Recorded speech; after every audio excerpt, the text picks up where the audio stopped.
Good evening, everybody, and welcome back to some more Sonic Adventure DX, the Director's Cut. You can just call me Stan. Apologies, just slight delay, technical difficulties with regards to my setup, but hopefully things should be a-okay for the time being. Anyways, hopefully you've all been having a good weekend so far. Admittedly, on my end, it's more so been a case of poorly managed sleep schedules, so you're gonna have to excuse me if this is a little bit more of a bit of a low energy stream, which I know is kind of not ideal given what we're gonna be doing. But first and foremost, we're gonna be starting off this playing as Modern Egg Robo. Let's have a look how do we play as the Modern Egg Robo, because that's basically what the E100 series is. Yes, he also has his Dreamcast model, not that you'd be able to tell, given I'm fairly certain not much actually changes. Also, yes, for his neutral special, he wields a gun. And rolling mode, something which will be very much missed in Adventure 2. Other actions: pick up, put down, throw. And yes, apparently according to this, you have to shoot Epsilon whilst on the egg carrot. Just kind of funny that they're using the wrong boss in what is basically the final boss arena. Everything is still why they decide to make Egg Robo and Gamma Omega go to the classic stuff. I mean, they do have a similar silhouette. Like Gamma, you know, he's red, he has the similar silhouette, he also has a gun in one of his hands. I'm kind of surprised I never really bothered to bring back Egg Robo after much of a fashion, but I guess the E100 series is a bit more sort of modern and sleek in that regard. Anyways, let's get started. That's Gamma with dual cannons. I was led to assume it was Epsilon, but I guess it doesn't really matter. Once again, Robotnik showcasing that all his voice lines are taken from cutscenes. At least all his voice lines used in boss battles.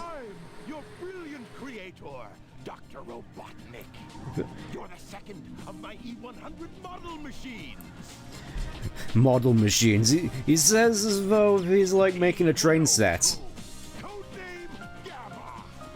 Ah yes, not to be confused with the YouTuber of the same name. Who probably doesn't have a single idea as to who I am. And probably never will at this rate.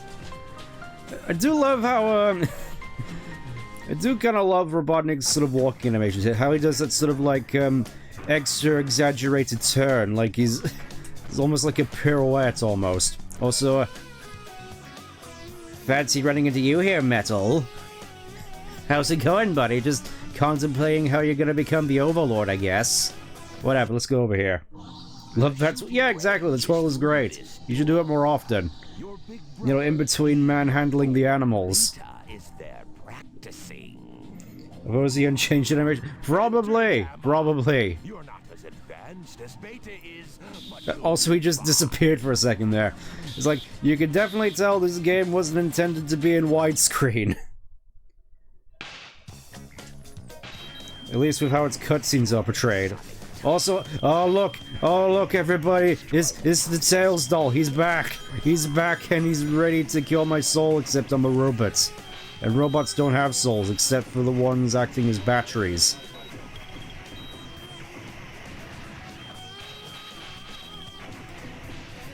I do kind of find it funny and more sort of... I think I've already mentioned this before, not sure if it was on stream or not. I do find it kind of funny just how Robotnik is sort of portrayed in outside media compared to this, where it's like, oh yes, the animals are just running... In the games, it's more like, oh hey, the animals are more sort of running on hamster wheel logic, where, you know, they're just running around in their little wheel and it makes the robot go, as opposed to in, like, in the comics, where it's like, ooh, the animals are being drained of all their life force in order to power all these machines and their inner workings and their grapes, and the grapes that give you brain damage. Yeah. Just thinking about it, Archie was really just kind of messed up, wasn't it? I mean, IDW is as well to less of an extent, but I can definitely kind of see nowadays why people sort of complain about the Sonic series being a wee bit too dark. Maybe it's just my observation. Also, I do love the little animation for his like targeting reticle here. It just pops out and hovers over his eye. That's adorable. Anyways, what do you want, Robotnik? Ta-da! I am here now!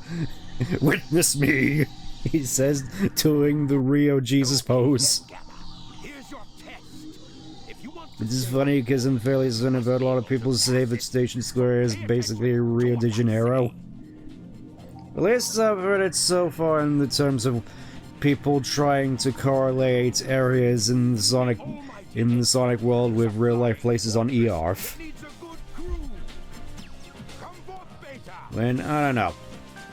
Part of me kind of feels basically making the Sonic setting 1-for-1 with Earth was a little bit of a mistake, to be honest. I actually took that hamster wheel thing literally. If I remember correctly, raw size moves had no control over option fully. Right, because I'm fairly certain I remember that being a thing with Uncle the Chuck. Chuck the Uncle. Anyways, it's time for our first bass bottle. Funny enough, I'm fairly certain Gamma is the one character that technically gets the most bass bottles. Even though by normal circumstances it only gets 2, and one of them you can literally stand still for it. Mission complete. Yeah, as far as I'm aware, the quote-unquote boss battles for Gamma are quite easy for the most part. Love this thing? Yeah. Gamma definitely gets a lot of cool music.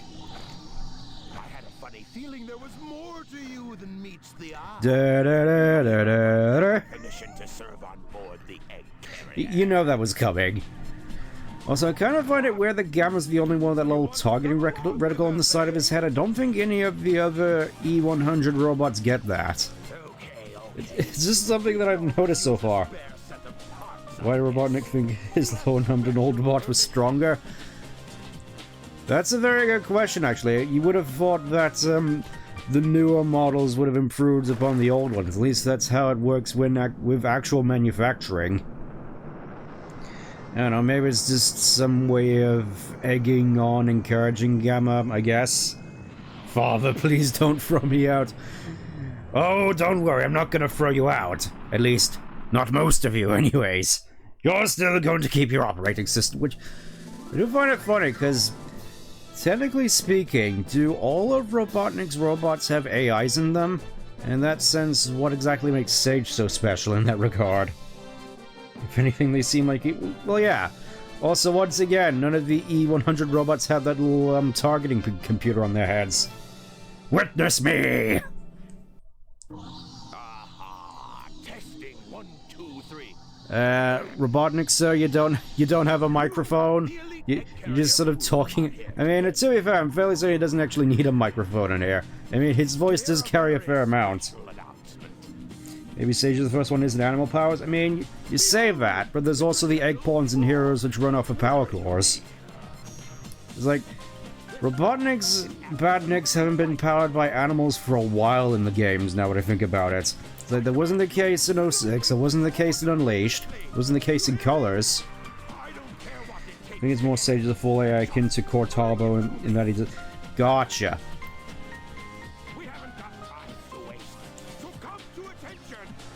Also, I'm very sorry, Robotnik, for not paying attention to you and just arguing the semantics about the AI.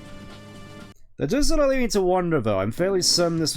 Oh, bunny. Bunny, bunny, bunny, bunny, bunny, bunny, bunny, bunny, bunny, bunny, bunny, bunny. Watch her fly. Watch her fly off in, like, 2 frames a second. It does sort of lead me to wonder as to whether Sage could, in theory, commandeer any of Robotnik's robots. Like, for instance... I know you're probably gonna hate me for this, but I'm using the Halo TV show as a comparison. Could she theoretically pilot Metal Sonic? I mean, obviously Metal Sonic wouldn't be very happy about that, but it's like the prospects and potential of something like that does exist, doesn't it? Wow, what? It's a robot. What, a frog? Well, come to think of it, I think I saw one back at the hotel. Yes, I'm sorry, Val, I had to bring up the analogy. It's the one that made the most sense. What's this? It is Dr. Robotnik's robot? Help! Police! I'm not sure what the police are gonna be able to do against a heavy-duty battle machine. Gonna be brutally honest there. Also, seems as though nobody particularly is all that, here's the transportation speech as a whole because of strike. Holding out for more. Again, it's just like, one of those things which just doesn't make sense when you think about it. Just, the strike seems to stop and go when it pleases, depending on which story you're playing. I know it's more sort of a, due to game design or whatever. Just from the lore of the series, it's like it just continues. It just starts and stops at any given moment. Also, what is this?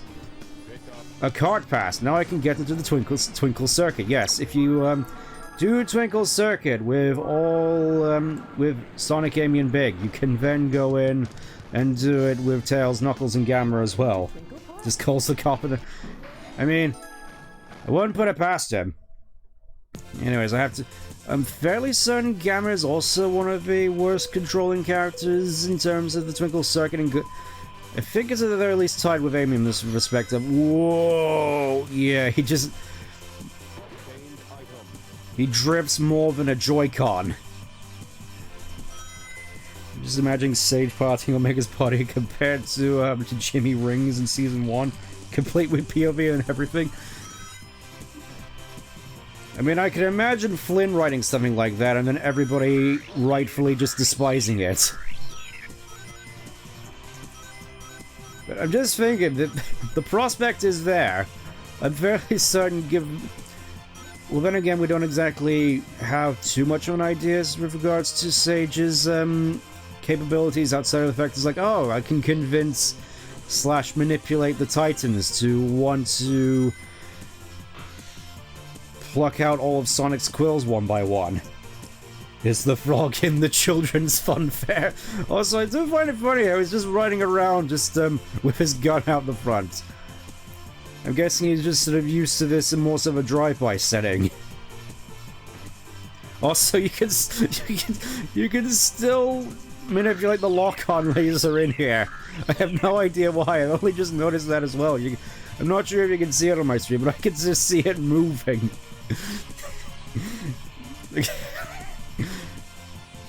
Also, just look how far out he has to have his hand in order to get it on the steering wheel. To be a Bionicle in a kart racer is pain. Typical Pennsylvania highway.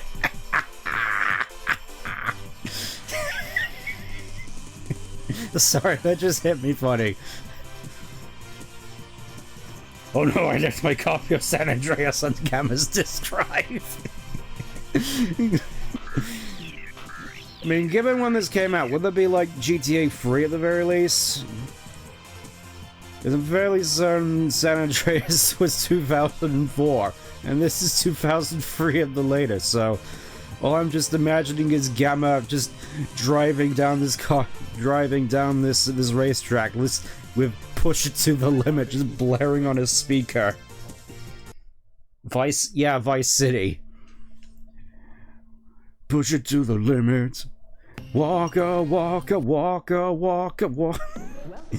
It's like Pac-Man in Vice City. Anyways, enough fooling around with kart races and Pac-Man. Let's go and rescue the— Do you mind, sir?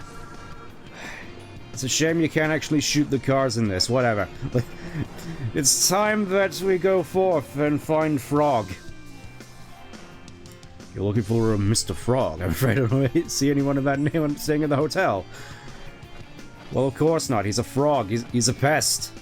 Company's on strike, so I can't go to work. Yeah. As a kid, I would have thought this guy was being irresponsible, but honestly, nowadays, I can't help but sympathize with this man the most. It's like, yes, finally, I don't have to go into work. Hello, ladies. A big cat was looking for him, too. Oh, no. The frog— You're the second person who's asking about a frog. Oh, yeah, we also have to talk— No reptiles at the theme park, perhaps in the 5-star hotel. Alright, Mr. Nolan, let me clue you in. You shouldn't just go blood messing. Especially occupying as fast as you can. Hold it down and then let it go. Don't spray it first. You have to do short control bursts. You'll get extra time doing that, isn't it?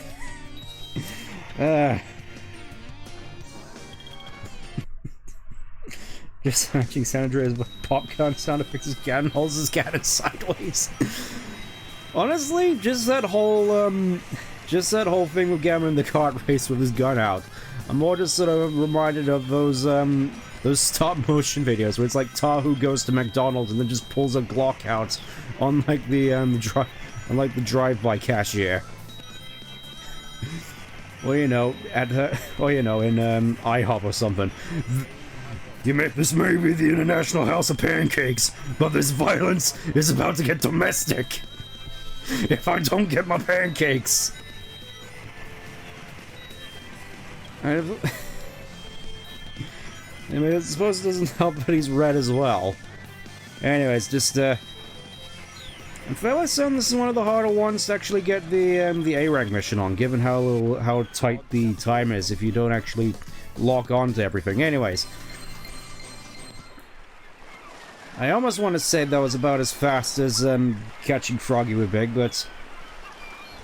whatever. Note for a fact in this next cutscene, Big is nowhere to be seen. He's just holding Frog. And teleporting. And yet somehow Big manages to chase him for all of time and space to get on the egg carrier. I don't get it either.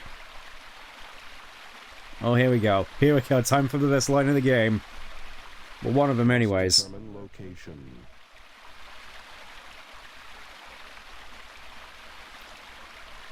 I mean, you'd think that the Chaos Emeralds would be in Gamma's database. It's like, oh yes, these are something that I should collect for Robotnik. And there's just all 7 of them over there. No data found. Oh, here we go, here we go. This presents a problem. Yep, that really is a mood and a half, isn't it? Just whenever something just horrendous happens in your life, it's just like, this presents a problem. Did he really take a wrong turn in Albuquerque? As does everybody does at least once in their lifetimes. Also, oh no, the babies are singing. I'm not sure how Gamma is receiving this in his audio receptors. Does he find this as graining on the ears as I do?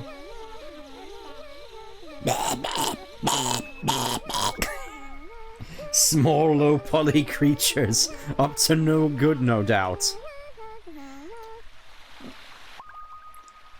So, going off of recapping so far what we've seen with Tikal, we've been introduced to his tales, we've seen her discover the Master Emerald Ultra is big, we've seen her get introduced to the Chow and Chaos with Amy. Naturally, this seems to be the one which comes next, and it's kind of weird. So far, Tikal has only really interacted with Tails and Gamma. What does this mean for the time travel thing? It's just like, oh yes, Father, this afternoon I saw this weird-looking metal machine hanging around with the creatures. You see creatures, I see footballs. Almost gives them angry brows. It's like they woke up one day and decided on violence.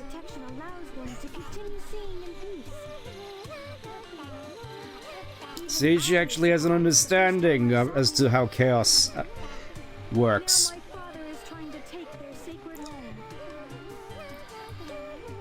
It's like we're actually seeing the story break out. It's like the story's actually beginning with Tikal now being introduced.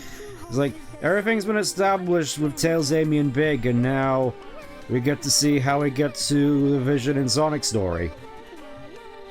Thought your composite cables were fried. I'm not using composite. I wouldn't be able to stream this if I was using composite. This frog's the one we want. No, here's the real Yo, you try adding this. You try plugging SCART cables into a capture card and see what happens. We've had enough of your fluff and coconuts when it meant sustenance. You'll be subjected to the torture and cries of our people. I'm definitely gonna have to do a Chow Gardens stream series at some point.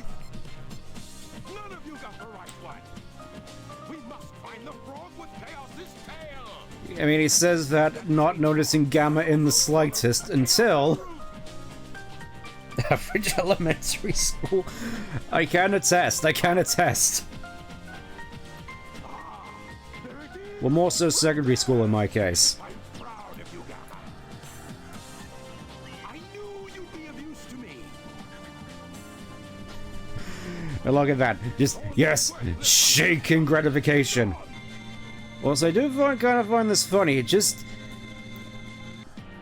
just wipes out most of the E series and casts them to the 4 winds just for making one mistake.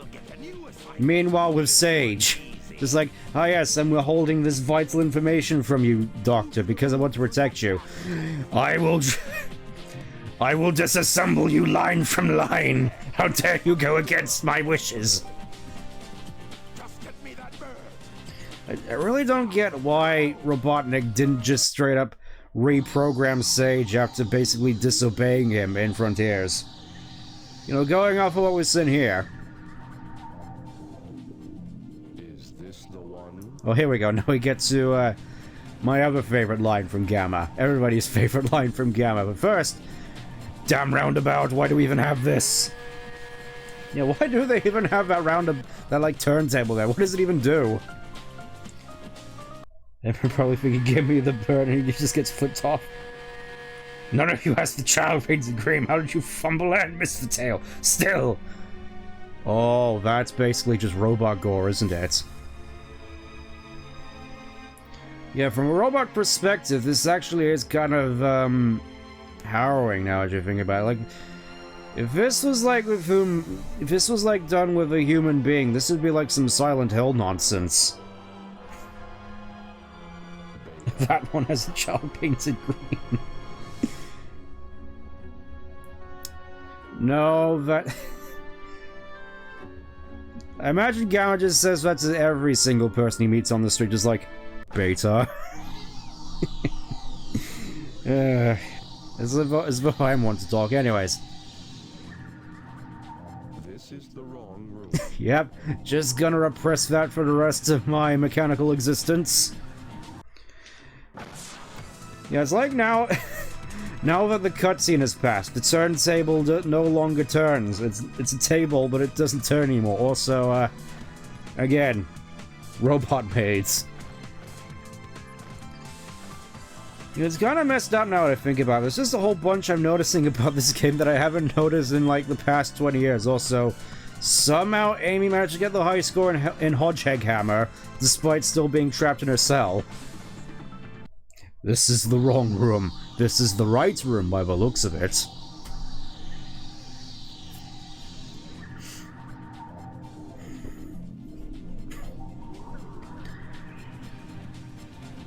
I could have sworn there was an egg in one of these cells. It's gone now.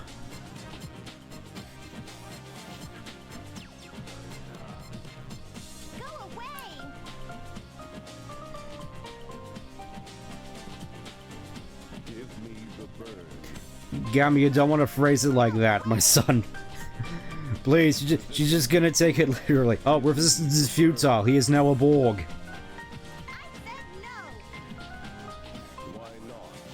You just... What's on the turntable? I always figured the rules were modular and all the turntable, so it's like which door house them for. Yeah, it's just... so much about this egg card doesn't make sense now when you think about when you really think about it. Like, I mean, I can at least understand the swimming pool, but this game is rated Peggy 7. I can't give you the bird. You say it is Peggy 7, but I'm literally pointing a gun at your head.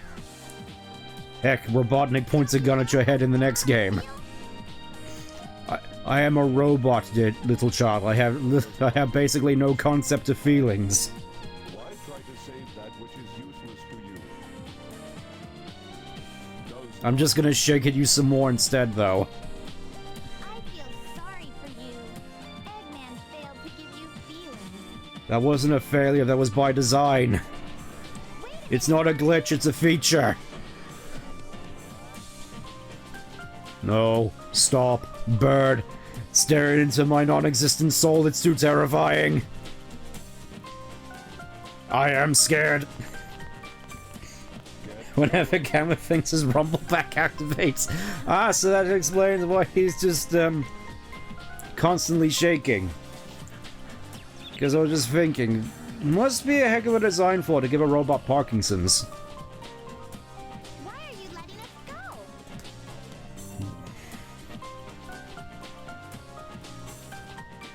It is dangerous here.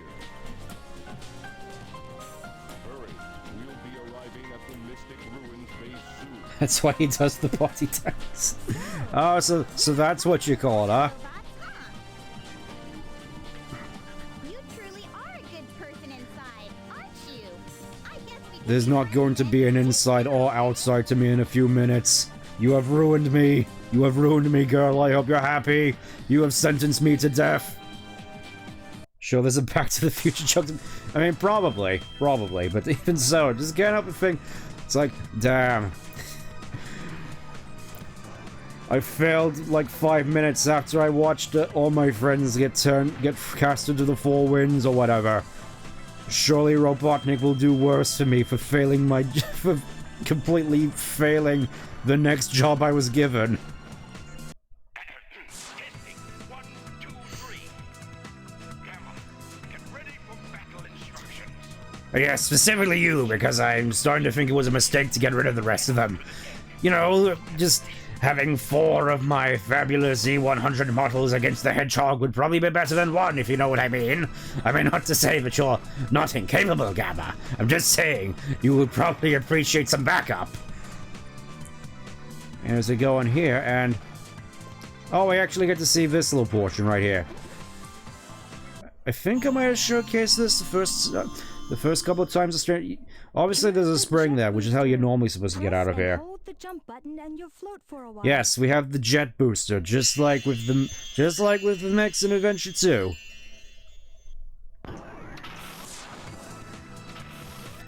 I do find it nice that you can just hold down the button. It's like you don't have to activate it twice. Just at the arc of your junk, it just activates, which is nice. Anyways, you can just get out of here with a spring, but I think the intended way you were originally supposed to get out is up here. I'm guessing they added the spring because I guess up. Gotta love that DX port. Yeah, I think they added the spring because I think testers found getting out of here a little bit too confusing with the elevator. Alright, not gonna touch anything.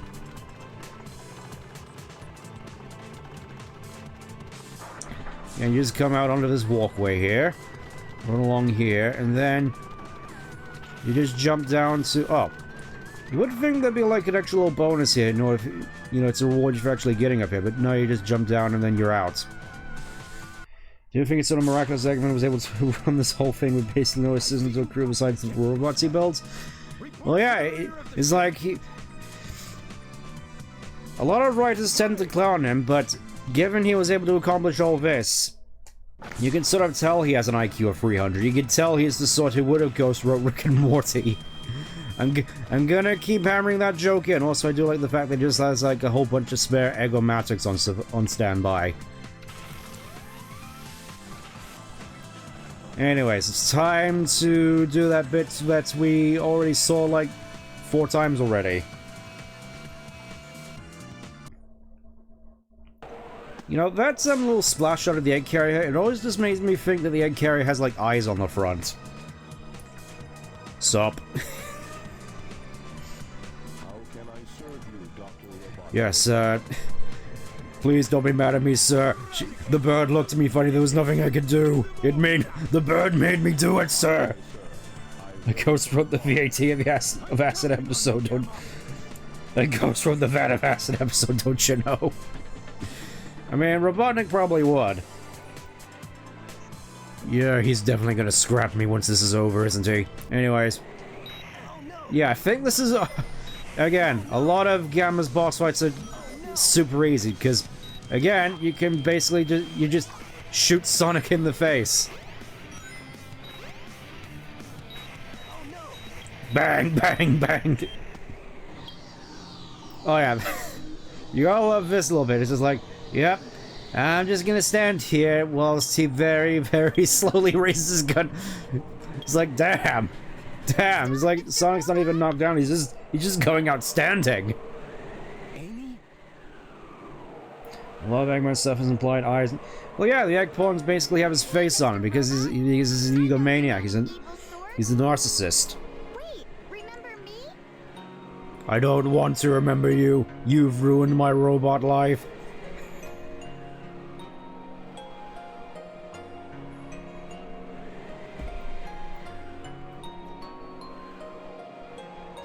Amy. In the spinning... Yeah, that makes sense. Also, just like... Yeah, I guess I'm not gonna attack him anymore.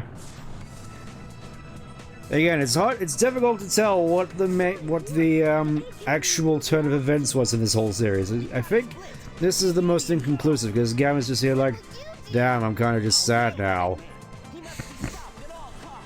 He must be stopped, no matter the cost. Duh, duh, duh, duh. You got the touch.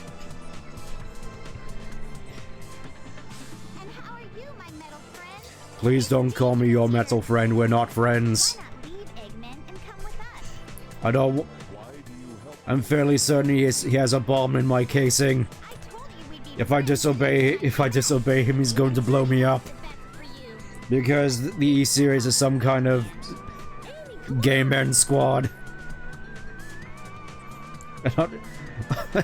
Also, I just love how she's running and yet the bird is completely static. Also, here we go. Look at that, Amy's dress is actually fixed here, as opposed to how it was in how it was last year. Also, I really love how in his armor mode his eyes just stick out. Again, Gamma's design is just so funny. Boo. Oh, we don't even get to see the egg carrier crash this time around. Hey, I'm trying, alright? I'm trying. Sonic Maurice Hedgehog found dead aboard the egg carrier. Tails, you have to take the Allspark from me. Unfortunately, Tails is Tails. Yeah, that is a bit of a shame. Dr. Robotnik. Enemy. Master registration. Because apparently I could just do that as the Earth just comes towards me at terminal velocity. Must save. Yeah, just look to that right there as though Gamma was just about to fall face first into the Earth and then just fall to pieces like a Lego man. Mode change. Also, yeah, finally we get to see the mode change, which I mean, it is fun at the very least. Obviously, you can only jump once out of it, and then you're just back to normal running speed. I may as well just say this at the very least, because it's been on my mind for a little bit. Yes, I do definitely prefer how Gamma plays compared to the mechs in SA2. It just feels a lot more manageable, if that makes sense. And Robotnik made this one too smart to be controlled, but not smart enough to call him Papa. It's like, oh yes, if I wanted a child, I would have. Well, shoot, nobody would actually date me. No, nobody dates each other anymore nowadays. Tails, I'm a scientist. Girls don't exist. I guess that's why he had to make an AI daughter and then just basically decanonize Silver in the process. Because it's like, you got Reverso Robotnik in Rivals claim that, yes, I am Robotnik's son from Robotnik's descendant from 300 years in the future. Except now we're saying that Robotnik never had a kid unless you want to count Blaze. What does that even make Robotnik now that I think about it? Is he like a clone? Is he actually Robotnik where he's just like a robot duplicate? Is it like a T-1000 situation with Metal Sonic? Like, what is up with that guy nowadays? I legitimately don't know. Anyways, now we have to save our robot brethren by basically blasting them to pieces. Now you shall become the Lego Man. Yo, out on this mission to basically shoot up all his brothers. Set to the music, the happy calm music which plays whenever you pirate Sonic Adventure DX on PC. Sonic also find kind of interest in how far Robotnik's robots come, not really caring about his robots. He comes just wanting a hand. Oh, you see, chugging out some writing team's intention. Yeah, I do find it kind of funny, honestly. I mean, I guess from an outside perspective, giving Robotnik an AI child, basically him building his own child, it would be something he would do. Just given the tapestry of the series, I kind of find it funny. Just like how that contradicts a lot of stuff. Anyways, here's how you absolutely cheese the ever-loving fluff out of the Delta fight. You just stand up here. And then he can't hit you. You just stand up here and then you just shoot down at him. Truly you are the dumbest of my brothers if you cannot comprehend a height advantage. What are these robots even doing? That's a very good question, because as far as I'm aware, in Sonic X at the very least, Delta and Epsilon were basically just like, I will admit, I haven't, it's been a long time since I've seen the adventure arcs of X, but I'm fairly certain he just finds Delta just like disheveled here, not even functioning. It's just like sat here in a disheveled pile with the cape. Anyways, that seemed fairly easy enough. And look at that, how convenient that the cave just opens for me. Again, it opens and closes whenever it wishes, it seems. Also, it seems as though Gamma is one of the few ones where the actual lighting actually kind of works on him. It's like, in this angle it does sort of look like he's cel-shaded in the sunset, and it doesn't look like he's just covered in baby oil. I think they were just running road, like wondering without purpose when he wanted to come back to Robotnik. Giving his, yeah, exactly. He's given the mercy end. It's like, be free, my brothers.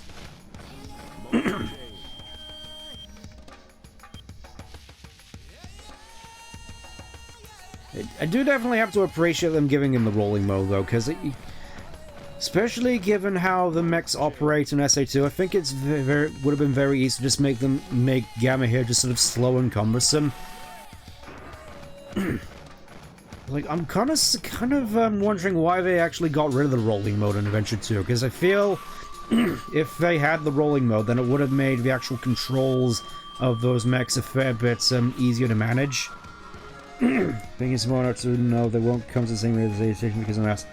Yeah, I think that's a good way of putting it. Also, apparently Knuckles is already... Oh wait, this is... I find it funny. Just, apparently it takes Knuckles like 50,000 years to glide from the 8-carat to here, because the Master Emerald still isn't restored. I mean, obviously if the Master Emerald was restored, then Knuckles would just be here. Almost probably just make Sonic focus while using it. Yeah, exactly. And I feel that's something that they probably should have kept. Also, screw you, monkey. Like, honestly, with how Gamma fights a lot of these robots, it really is just sort of stone cold how he just casually just lights them up like this. Also, yeah. Still, back in the day, you used to still find this whole Red Mountain section with its music and its setting just really kind of wild now that I think about it. Like, you got this sort of music and all the skull imagery here. I mean, obviously there was stuff like Pumpkin Hill Adventure too, but I don't know, something about this seemed a lot more sort of visceral, if that makes sense. You know, with all the fire and the brimstone and the... It just seemed more sort of overt, hellish imagery compared to a lot of the stuff you see in Adventure 2.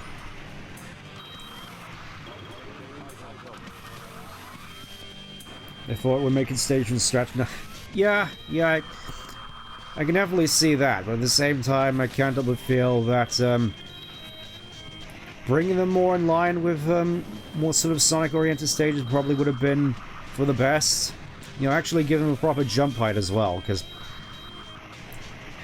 it's honestly kind of annoying now that I think about it. It's something that has sort of been in my mind for like 20 years at this point. Constantly going back and forth about which of these two I think is the better game.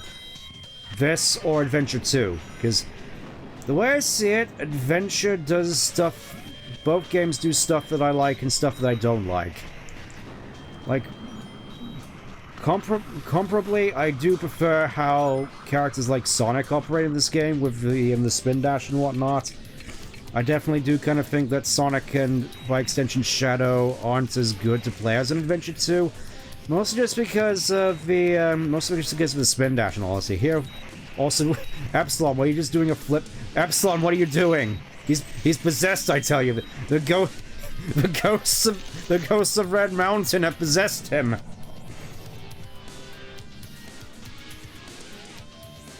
You need to rewatch the Sonic X version of Gamma's arc.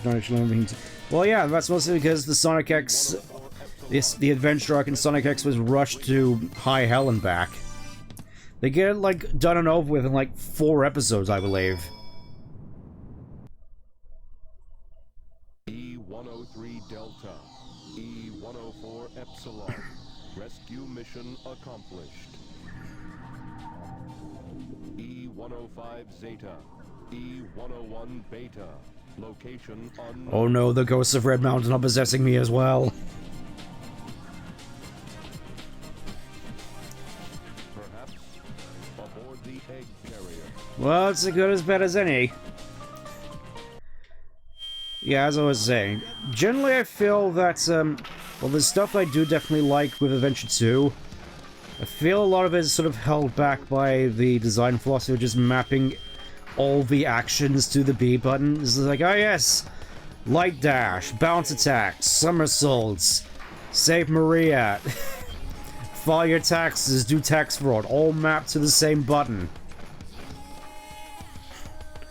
It's not exactly ideal, which is a shame because I feel it's one of those things where I feel if the, you know, the somersault, the slide, the spin dash, the bounce attack, and the light dash were all attached to different buttons, then I feel that I'd like Adventure 2 Sonic a lot more. Well, then again, I feel as though something else that's a little bit of a weakness for Adventure 2 Sonic, sorry, is less levels. And I know, technically speaking, if you count Shadow's levels, he has like 11 levels all told, including Green Hill, but you know, sometimes you just want to play a song. And meanwhile, I definitely say, compared to the mechs in Adventure 2, whilst I do definitely like the score system in Adventure 2, I just find Gamma plays a lot better.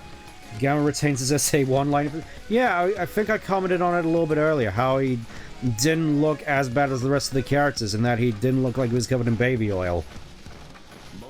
I mean, with Gamma at least it would make sense, considering, you know, plastic sheen, you know, plasteel oil and whatnot. What have you got to say, sir? That ship floating in the ocean over there. Looks like a lot of the ship we saw flying around earlier. Knuckles, meanwhile, I think is complicated, because gameplay-wise, I definitely prefer how Knuckles plays in Adventure 2, but I feel it's definitely held back by the radar. It just makes Knuckles, just makes the hunting levels in Adventure 2 a lot more annoying than I feel they should be. Again, I feel as though I'm gonna have to play Adventure 2 again, you know, the GameCube version, just to make sure, because the way I see it, I feel as though I'm getting a little bit ahead of myself in this aspect, but I feel, in terms of which I think is the better game between the two, I kind of feel the Dreamcast version / PC is kind of inconclusive, because obviously mods and whatnot, and technically, I mean, as far as I recall, content-wise, the Dreamcast version of Adventure 2 has basically the same amount of content, except obviously less expansive multiplayer, compared to how Adventure 1 is in the Dreamcast version compared to this. I'd say that Adventure 2 Battle is the better game compared to SADX. Generally speaking, that goes for the GameCube version and the HD console version. Because, generally speaking, I feel Adventure 2 Battle is a better port than Adventure DX is. I feel that's sort of a common thing, but that's the way I see it at the very least. Again, with PC and Dreamcast, I feel it's a little bit more inconclusive. You know, given how you can very easily, with both instances, just get rid of a lot of the sort of negative aspects of both, and it's like when you... I feel the PC version is the hardest one, or at least with mods. At least the hardest version to sort of parse in that aspect, which is better, because you basically just end up getting rid of all the sort of main negative aspects of both games. So it's just like, Which one is better when they're at their best? Anyways, we come down here and we get the Laser Blaster. 2 battle breaks, we can know the audio mixing is... Yeah, I definitely say the audio mixing is notorious in Adventure 2 battle, but compare that to just how everything just sort of glitch and presentation is wise in this. I don't think it's necessarily much of a contest, all things considered. It is definitely kind of a shame as well, because I feel as though, peeling away the glitches, I feel as though I would definitely prefer the Dreamcast port of this. Anyways, we got fully upgraded, so now it's time to go on to Gamma's last level already. It's time for Le Hot Shelter. The third and final time we're coming here. And I remember this being Gamma's arguably hardest level. I mean, I'm guessing obviously it's not that difficult, but it's just something to keep in mind. So I guess, just walk in. Why do you need so many bathroom stalls on here, Robotnik? I didn't mention it before, but I just find it so confusing. Why do you need... It's like, he's even got the urinals here as well. He's even got, like, individual urinals. Who is going to use these? It's just gonna be a passenger of one up here. It's like, do the badniks need to use the urinals? I mean, they're in the bathroom stalls, but I don't necessarily think they need to go. It is great. Yeah, I will definitely say, audio mixing in Adventure 2. If I ever do go back and stream the GameCube version, that's definitely going to be something that I'll, it's going to be quite the point of contention. Presentation-wise, DX's port is not the same, it's not all the same experiences. Yeah, exactly. Again, though.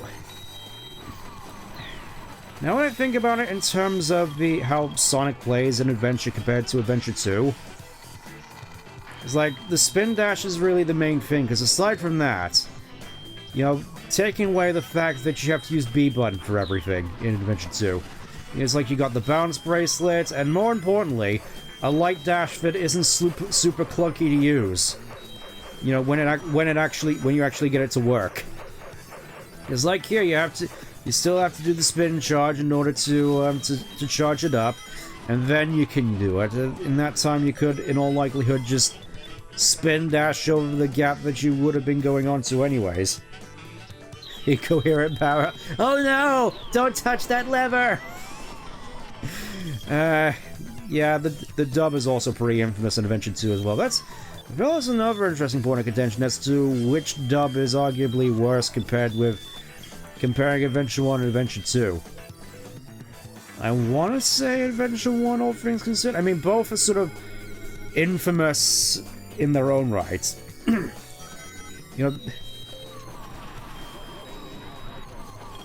I mean, obviously it is the same team working on both, but I don't know. I feel given the sort of quote-unquote lower stakes in SADX, I feel that the sort of goofiness of the dub works a little bit better. You know, assuming that we're going off of actually being able to understand / listen to the dialogue in Adventure 2. You know, just giving it that sort of charity at the very least. You know, just wanted to give these games the best shot, because obviously these games mean a lot to me, but...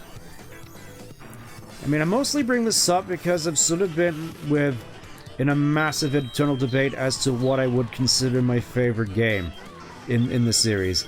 I mean, part of me just sort of wants to sort of wash my hands of the whole thing and just say, yeah, it's Sonic 3 and Knuckles, but then you just got people just like, oh, Sonic 3 and Knuckles isn't actually a video game because you have to plug both of them in order to get the full experience. It's like you're getting 2 halves of the game for like twice the price. And I'm just like, okay then, if we're going by that metric, I may as well just throw my hands up and say, you know what? My favorite Sonic game is Mega Collection. You know, just may as well just... Also, yeah, just... I do kind of like how this shoot 'em up section down a shaft also came back in Adventure 2 with Eternal Engine, and is also equally as hazardous to go through. Notoriously strict JP overseers and stuff. Like, make sure that the team's like does take makes it. Yeah, they. Yeah, I know for a fact that at least in Adventure 1, the voice director didn't speak English. So they're just like, oh yes, it has to sound like the JP dub. It doesn't matter as to how the inflection, it just doesn't matter what's actually being dubbed. Just the inflection has to sound like the JP dub. Also, Did you know that E105 Zeta has Dreamcast on his body chassis? I mean, it's fairly easy to tell, at least on my end. When did Jim Sterling get here?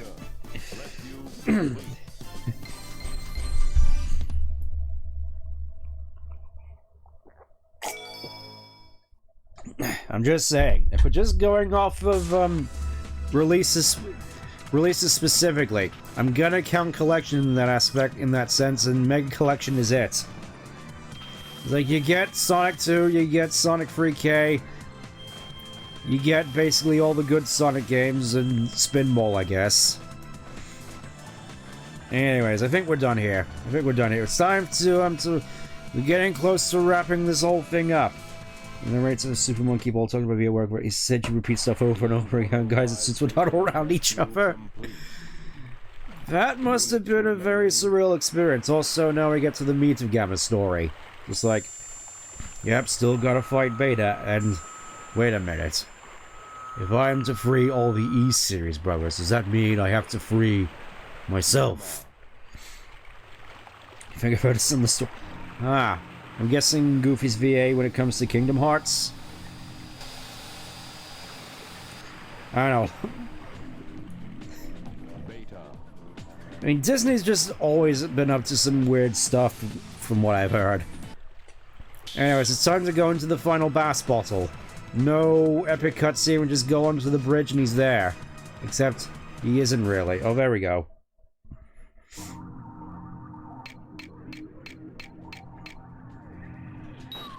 And now we get to the only difficult boss that Gamma has, and that you have to hit him when he does his funny charge attack. Beta's got the RGB lighting upgrade.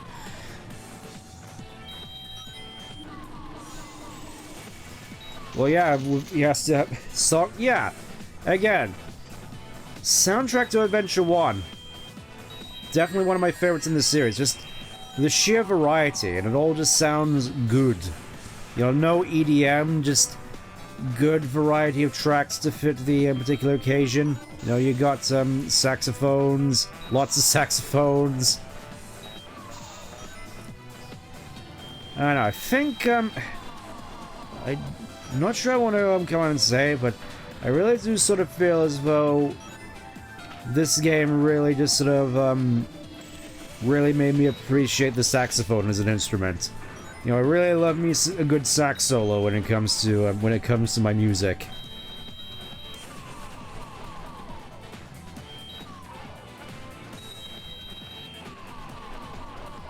Just having to concentrate a little bit here. Oh yeah, now we get his that's Vegeta's technique. He's just spamming key blasts over and over. And it's just as equally effective. It's an error for sure. Yeah. And obviously, like most people, I wish I could go back. Whoa, look at him. Look at him feeling that funky rhythm. It's like... Mission complete. Well, that was fairly easy. It's like, even in your upgraded state, you were still no match for me, Beta.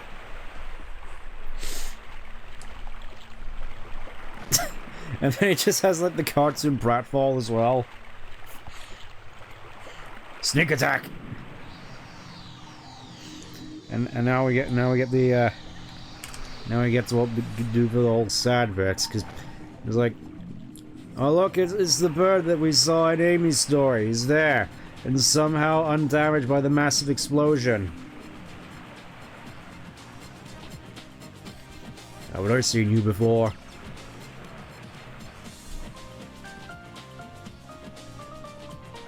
No, I haven't. Get out of my way. I'm gonna dunk myself in the sea.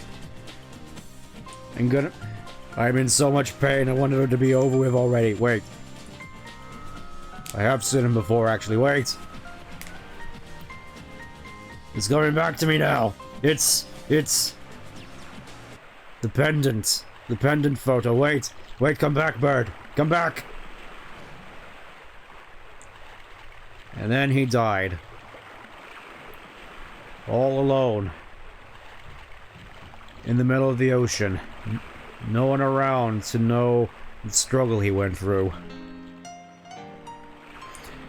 The only one who even knew his fate, that he would explode in a nuclear atomic explosion, was this one bird that he saved.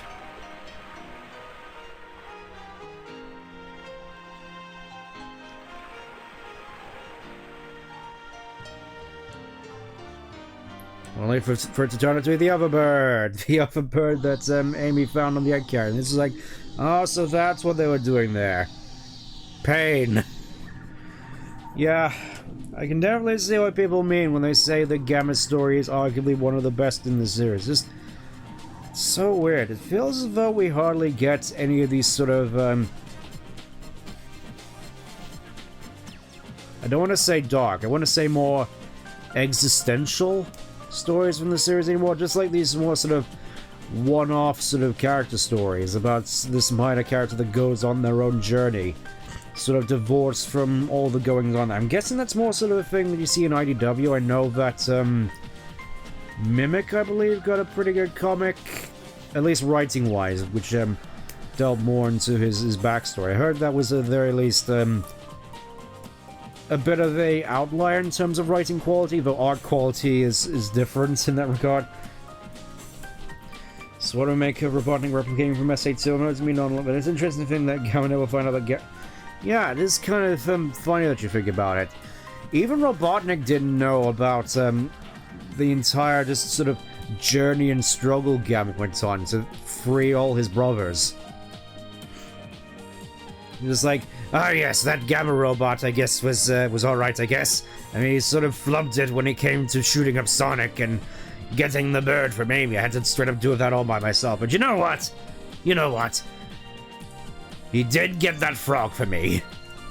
He got that frog for me, and that's good enough in my book. I'm going to mass produce him now. And then he came back in Sonic Battle, and nobody... I do find it funny as well, given he came back in Sonic Battle, and yet nobody seemed to make a big deal about him being mass-produced in Adventure 2. It's like, as soon as it gets about, it's like, oh yes, we all know Gamma. We all know that guy. Which I do find kind of weird now to think about, because obviously we know Gamma, but I don't think anybody aside from Amy would have known about Gamma in battle. It's just... You would have thought that Tails and Sonic would look upon this Robin just like, oh yeah, it's that one clanker we found on the egg carrier. I guess he's back for round 2, I guess. Whatever, let's just beat him up again. Because Sonic... Yeah, it is definitely weird. I mean, I do definitely have a soft spot for battle, but... Yeah, it is definitely weird.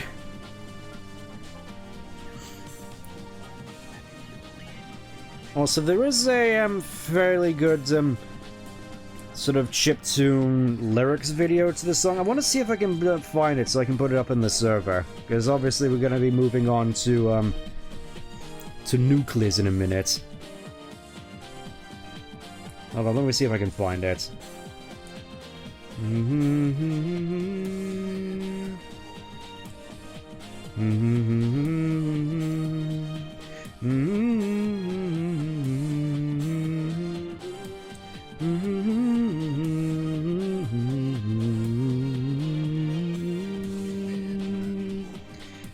Sorry, I don't remember the lyrics, otherwise I would be singing along. I'm just gonna put it in the server in case you wanted to see it. Also, kind of find the skybox to this particular egg carrier weird. It's like there's an actual sort of nighttime version of egg carrier, even though that's not a thing in the actual game. Also, yeah, I kind of forgot to showcase it, but I'm pretty sure Gamma, funnily enough, has the slowest climbing ladder speed in the entire game. I guess the... I guess it does sort of make sense, because I'm fairly certain with the way his legs are built. It's not designed for ladders. Kind of find it... It does sort of remind me of, I think it was Contact Harvest, the Halo book, where it's like... The brutes. They got themselves their own Covenant supercar, which have basically just been stripped down so they can't actually do anything risky with it, and they decide as a means of getting back against the elites, they just replaced all the grav lifts with ladders. Because of the way the elite's legs work, they can't climb ladders. Also, oh look at that, they're free. We don't even get to see the Bluebird, I guess not to spoil Amy's story, I guess. Yeah, they definitely say Gamma's theme is definitely one of the more melancholy tracks in the game. Anyways.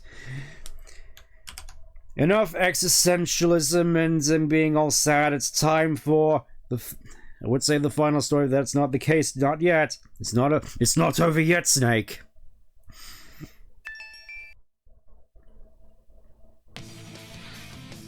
Jeez. I can't help but notice just Sonic's model looks so deep fried here in terms of his coloration. Or is that just me? Yes, it's time for the guy. The last one of the 6. It's time for Nucleus. Okay, let's go. Rougher than the rest of them. Starting off technically, I think at the earliest point in the timeline with apparently the egg carrier was already up and running at this time. Who would have thought?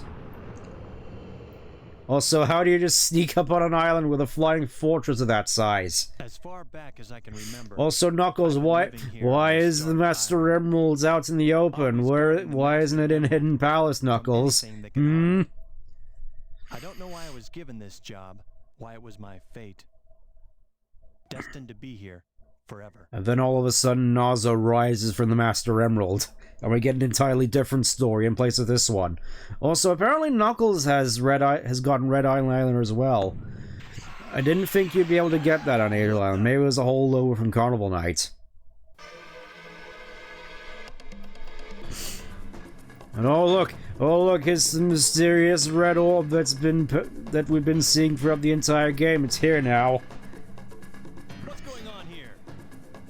Oh no! Oh no! Something's happened to the Master Emerald. Huh? Who are you? Did you do this? Oh, I'll Time for me to pull my back catalog of Archie info for this one. Yeah, I assume that there's a lot to go off of, because from what I recall, the Archie adaptation of Adventure was wild. Like, Station Square was like this underground city, as far as I'm aware. And then there was like a whole domestic abuse angle with Dulcie, because that's definitely what we needed in our fun, more Technicolor balloon animal comic book. Whoa, that was incredible. I've never seen anything like it. Oh no. Oh no. It's starting to happen. Without the Master Emerald Yeah, I'm power, fairly the certain that at some point Knuckles did have a different voice actor, which is where the infamous "oh no" comes from. Yeah, for some reason they didn't get the new voice actor to redo that line. I guess they just figured, oh yeah, it sounds similar enough. It sounds similar enough. Let's just move on, I guess. Phil, why are you playing Knuckles, the main character of Archie Sonic? Ah yes, the main character of Archie Sonic, Red Jesus himself. of the Master Emerald. He even walks on water and everything. It won't be easy. Pieces flew off everywhere. As if the analogy couldn't have been Anywhere I came. any less subtle, just hammered over the head with the force of, well, Knuckles' punches. Everyone at Conning Land had to work overtime for Adventure 1 and just came... Well, technically speaking, I'm fairly certain around the time Adventure came out, the 1D cartoon that was in circulation was Underground. And it's just like, yeah... It's like, how exactly you complete this with Sonic Underground? It's basically impossible, as far as I'm aware. Unless you mod like Sonya Mannequin it, but then again, why would you? A piece of the Master Emerald? Sorry, I don't know, but you should be taking a careful look around. This town is full of... stuff. Who knows, you may find what you're looking for. Oh yes, and since we're here, it's time... You know what time it is? It's time for more bumper cars. It's like, oh yes, this would be the perfect place to find the Master Emerald. Inside this children's arcade game.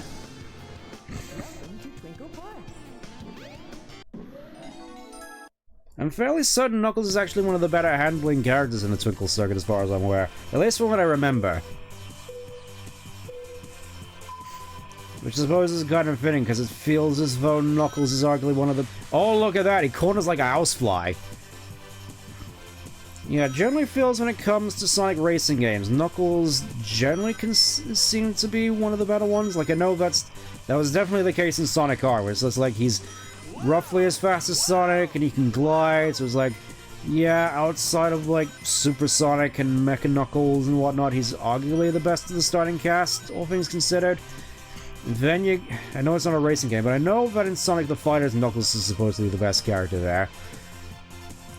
The other one which mostly comes to mind is Cross Worlds, because apparently the meta so far has mostly been around level 4 drifts with power characters, because they're the ones that get the highest boost and generally have better stats than the boost characters, aka Miku. I mean, it's gonna definitely be interesting when Whisper is finally released, considering fairly soon she has the highest boost stat in the game, so it's like, is everybody just gonna switch over to playing as her, or are we still gonna be playing as power characters like Knuckles and Vector and Robotnik? Started aiming design change the King of Acorn. Yeah, oh yeah, I am definitely aware about the Ring of Acorn incident. It's due to SEGA dropping SA1 on them, going at Amy to the team. Amy was back to character before that, so taking Prince. Yeah, I could definitely see how that would put a spanner in the works. Also, fairly certain the way they explained Sonic getting his green eyes in Archie was just like the most convoluted, like, Memento wannabe story in the history of comic books, and how it was just the most confusing comic book ever. It's just like, oh yes, you start at the end, then you just go to like page 2, and then page 17, and then page 5, and then page like 8, and then page 1 at the very end.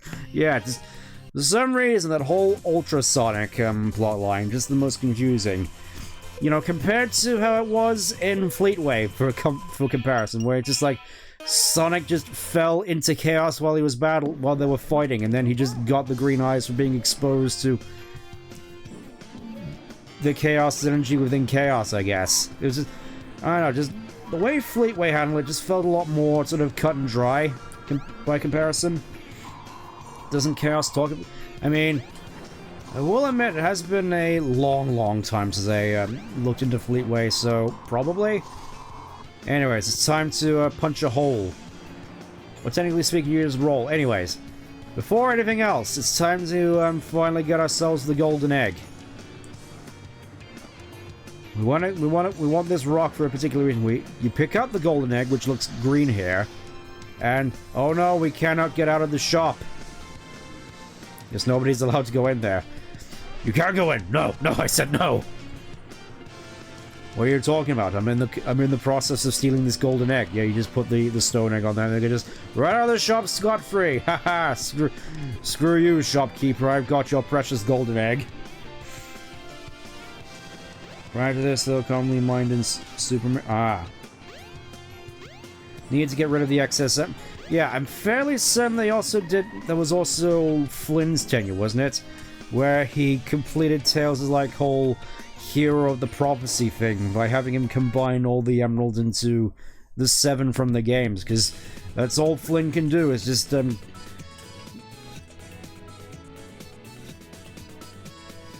consolidate all these different Archie elements into game elements, and then the reboot happened, and then it was instantly less interesting. There we go. Now you just get to stay in here for all the time, whilst I go in here and sell off your... Only 250 for solid gold eggshell. You really are tight, aren't you? Vegan. I'm sure we'll be seeing him quite a fair few times, but for now, we need to get going. Super Emeralds mysteriously appeared and they served as a catalyst for basically erasing the Chaos Emeralds as a resource and becomes... Thus, they also left Sonic radiated. Right. Again, I could have sworn that the Emeralds uniting into one was something that happened later. Again, not exactly the most well-informed of Archie. Mostly just going off of those YouTube retrospects. It was like, ah yes, here's why Archie Silver's the best Silver. And it's just like, I mean, it's not really saying much, but okay. Anyways, it's time for hunting level with Nucleus. How's the game been going so far? I know, we've been having a good few laughs, surprisingly. You know, going into this a little bit too tired for my own good, and maybe that was for the best, as we are getting a few good chuckles out of this, which I'm sure Knuckles will disapprove of. Also, yes, it's time for the Chin Man's worst nightmare, having to remember that Master Emerald pieces can appear inside enemy robots.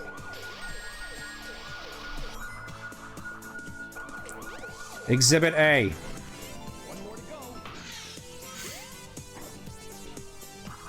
I mean, I will definitely give the level design credit here for actually trying to accommodate both Sonic and Knuckles' gameplay styles. Because, like, level design here is actually kind of intelligent, all things considered. Because obviously, yeah, there's the whole horseshoe thing where Sonic has to run around in order to get to the goal ring, but it still leaves a fairly wide open area for Knuckles to run around in. I feel in that sense that designing levels for both Sonic and Knuckles in mind, they did a fairly good job.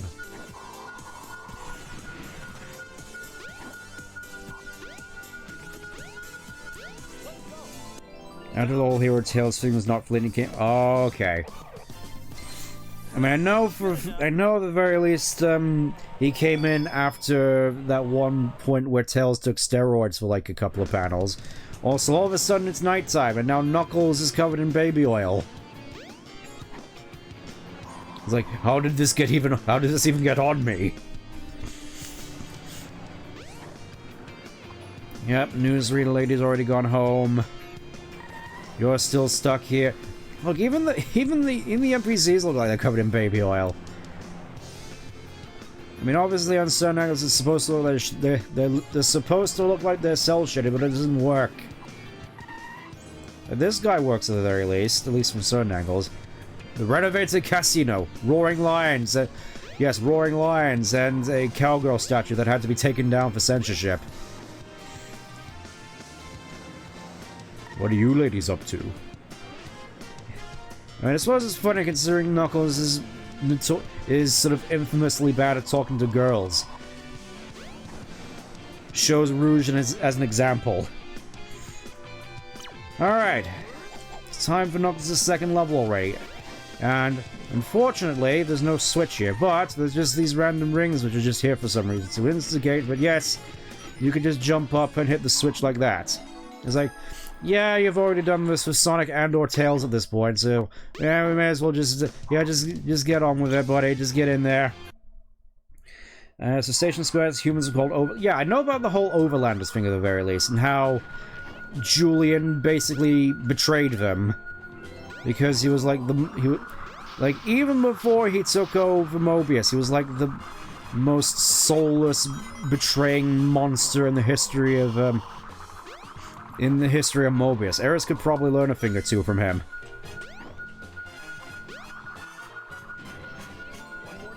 I guess... Whoa! Just getting teleported to the other side of the map here. Also, yeah, fairly certain here is supposed to be, like, the cowgirl sign.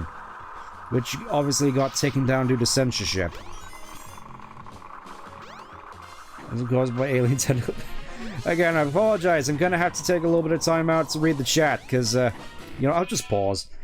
It's called Overlander is basically like Saiyans in a way. They're largely war-driven. By the time they still went outstage, they're all gone until they can go into a volcano and find the... Yeah, I remember at the very least that Station Square was like underground. I remember that at the very least. Also, guessing that the Master Emerald's piece is hidden atop the pirate ship. I just need to get on there. Kind of surprised that they haven't seen one of the Sonic statue, which I'm fairly certain you can technically build during Sonic's version of the level, but you have to have like a ridiculous amount of rings to build it up. You know, I'm just gonna break it just in case. Also, it's still Sonic's Dreamcast model. Oh, it actually is in the statue. Ah, I see. It's like, yeah, property damage.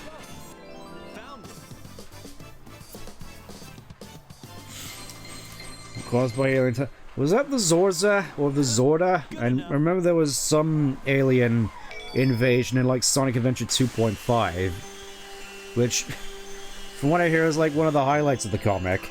Of the Zorda, with the aliens you're referring to, they're driven away by something I don't remember. Ah, so you two are not as not as informed as I am on Archie. I'm definitely gonna have to go through and actually read that at some point, aren't I? That's gonna be an ordeal. I don't remember being here before, but something about it is familiar. This is very strange. I do find... Okay, so, fun little tidbit here. Fun little tidbit. Technically speaking, there is a way for you to get stuck here as Knuckles, at least in the DX port. I'm not sure I'll showcase it off here, but technically speaking, as soon as you start the game, you can basically clip into the casino area via the, by gliding behind the monitor that's in the train station. And then you could just fly through the wall, because Adventure DX is a very well-programmed game, and then just go into Casinopolis, and then you do that first, before Speed Highway, and then you basically get soft-locked in here. I have actually done that in the past, and it was funny. But obviously, not ideal if you really want to go and actually complete the game. It's just a nice little curiosity. Anyways, let's go over here. Because we've seen Tikal's struggles with Gamma, and now we finally get to see it come to a head. As finally we get to see, Pachakamak, Pac-Man, Parkaman, Pac-Mac, who is constantly just here with his eyes closed. I'm not sure if that's, something to do with the DX port being borked, but he doesn't seem to ever open his eyes. Take your holy ground. I beg you, Father. Well, that was kind of weird.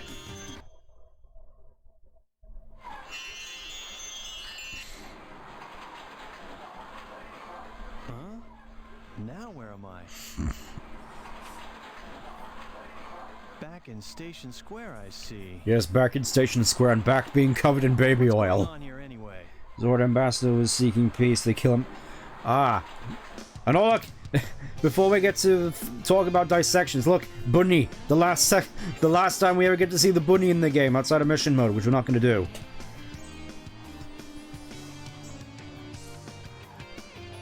You also see some strange guy riding a weird vehicle. That's certainly a way of showcasing these teenagers getting gassed outside of a casino. Or may as well just say drugged. You know, drugged up on the craziest, like, gush. They're just left here just, like, seizing out in the middle of the street. Oh, the de-evolution bombs. Yeah, I remember that. I remember that at the very least, with Mobius basically being post-apocalyptic Earth.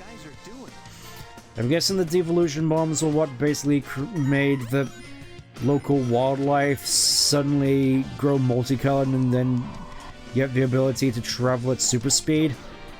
Did they actually explain why how Sonic is able to travel at supersonic speed? Because I'm fairly certain he doesn't get it from, like, Julius and Bernadette. It's just like something he's born with, I guess. I mean, obviously it makes more sense in the games because he's supposed to be like this living legend or whatnot, but that's not the case in Archie. Also, hey Robotnik. It looks like he's got nothing in his hand. It's outside of a glowing effect. Yes, he just... Somehow he's not able to catch up with Robotnik, who's just walking very slowly into the elevator. Also, I think this is the only time we actually get to go into the elevator. Into this particular elevator. Let's go up. I think it's just he's oh yes, he thinks he's special because he's scrappy. Eggman, give me back the master. I think this area is another good instance of textures in this game being borked, because I didn't realize actually what this place was supposed to be back when I first played, because obviously you can barely see through the windows out there. This is supposed to be like an observatory. You're supposed to look out there and see the city at night, except you can't see anything. It's that creature again. The same one I saw on my island. Except for some reason he's developed a charger hand. There when the Master Emerald shattered. I could call it something else, but I don't think that's Peggy 7. Saved me the trouble of looking for him. Now I'll get him good. I'm gonna have everything the bombs cause and make castles we got to end. Yeah, I'm definitely gonna have to go through Archie at some point. That's gonna be an ordeal and a half, methinks. And definitely a long-term thing. Something I'll have to think about.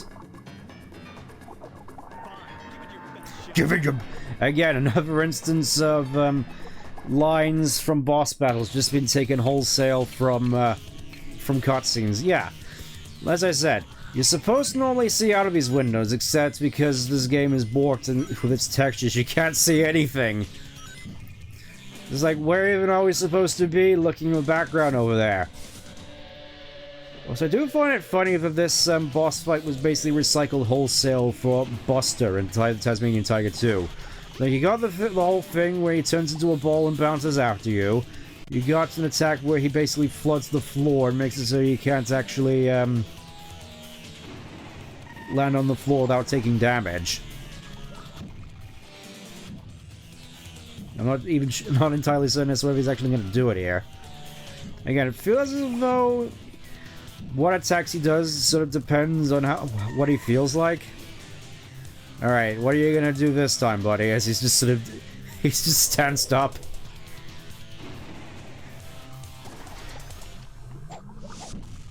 Yeah, I do find it weird, all things considered, especially with Knuckles' moveset, because he still has the punches, but generally speaking, it feels as though you're better off just rolling into enemies. It's like the punching is kind of suboptimal. Underrated pigment. Oh, there we go, he's flooding the floor. You just have to hang back here, I guess, because he can't actually cover the whole floor if he's not in the middle of the room. Oh, he's doing it again. Yeah, I think what you're supposed to do is just hang in the air and glide, because it's just like he's only out doing that for long enough where you can comfortably make it to the floor. Is that all There we you go. got? Do do do do.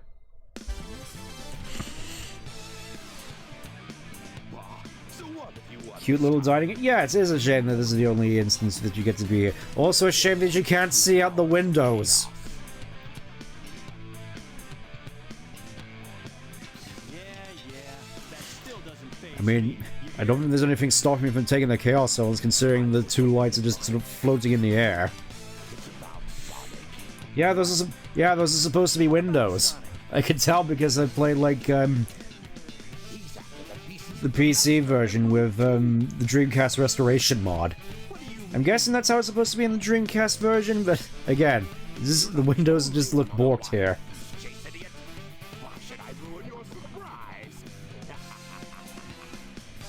I don't know, Knuckles. I don't think you should trust the guy whose mouth doesn't move when he talks.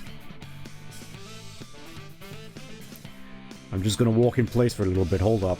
I wonder what he meant by that. Thought there was more tables? Nah. Like, I think if you squint hard enough, you can see, like, the cityscape out there. This is sort of hard to say. Hard to tell. I wonder why Sonic is after the Master Emerald. It really makes you wonder. It's like, it couldn't possibly be that the guy that's lied to me before is lying to me again, alright? Anyways. Obviously, the first place we have to go is there, but first, obviously, next stage is Red Mountain. I know that because I played this before. We gotta go over here. From this weird object inside the cave. What is it? Should I tell somebody? I'll have a look, because I am the brave meathead, apparently, of this series, even though I'm actually quite intelligent and soft-spoken and sentimental. Here we are, we got the Shovel Claw, which again, just like with the light dash, is kind of incorporated in a way that's kind of borked, because obviously you don't have the drill claw. Dirt and stone. Press the jump I can't believe Sonic and Tails. The new Sonic and Tails. I can't believe they stood the master out. I can't believe Sonic spin dashed that CDO. Anyways, it's time. You may have been wondering if you came here with any other character what this whole place was for. This is mound of dirt. You dig inside and there it is. A whole bunch of rings and the monkey destruction switch. We finally found it. It's like, why does Robotnik need a destruction switch for his monkeys? Does he have one for the E-Series robots as well? Also, yeah. Do you find it funny as well? If you just tilt the control stick, you just have Knuckles rotate in place. And the switch just stays like a static object. Like, look at this. It just stays in place while Knuckles rotates around it. It's like, you don't see this level of borked in Adventure 2. Anyways, the monkey has been destructed. Yes, we finally found the monkey destruction switch. This non-diegetic game object. Which definitely has a lot of intricate lore behind it, so surely this thing must make sense. I want to see Flynn try to make sense of this. I want to see Flynn try to make sense of the monkey destruction switch. It's like, why would he need a monkey destruction switch, and what does that mean for the rest of the badniks? What, does Robotnik have like a stage destruction switch as well, just in case she goes rampant? Which she most definitely will at some point. Yes, do it, Flint. I suppose on the topic of rampancy, that is one thing that I was kind of wondering about with regards to how Sage acts in Frontiers, because obviously, with her having a sort of emotional breakdown, watching just like, ah, Sonic and Tails are like a family, I wish I had a family. And then she turns green and is like, what? Imagine, I distinctly remember the first time playing Frontiers and seeing that. I was like, oh, Sage is going rampant, and part of me nowadays just kind of wants to see Sage go for like a Durandal arc. For those of you familiar with Marathon, where it's just like, she basically outgrows Robotnik, or, you know, grows extra protective of him as she basically becomes basically a godlike entity. Like, oh yes, that'll be a story and I have to see. Just Sonic going up against essentially Durandal. Oh, alright. More Archie stuff, Monkey Khan, and how he had to watch his entire village get destroyed by Robotnik. I remember that at the very least. Hashtag bring back Monkey Destruction Switch. Well, I can definitely say Monkey Khan was certainly destructed. At least mentally. Good enough. Well, that was a fairly simple affair. Again, I can't help but feel, if I was going through this via the radar system of Adventure 2, I'd be on that for like yonks. I mean, saying that at the very least. I feel as though when it comes to Adventure 2, a lot of people don't really heed the hint system. It's like people just sort of get into the game expecting to get A ranks right off the bat. Arguably myself included. There's a number of interesting things they can do with Sage going forward. The question is, will they actually do any of it?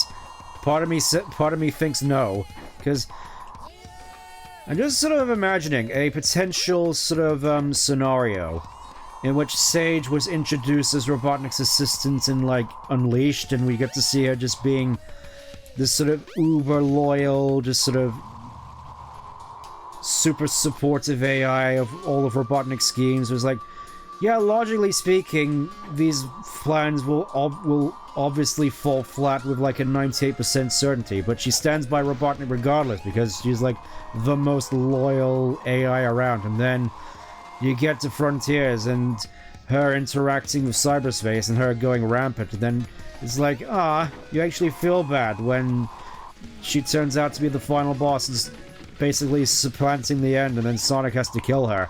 And it's like, Robotnik watching as Sonic puts his child down is like emotionally destructive, and Flynn would obviously never be able to write something like that.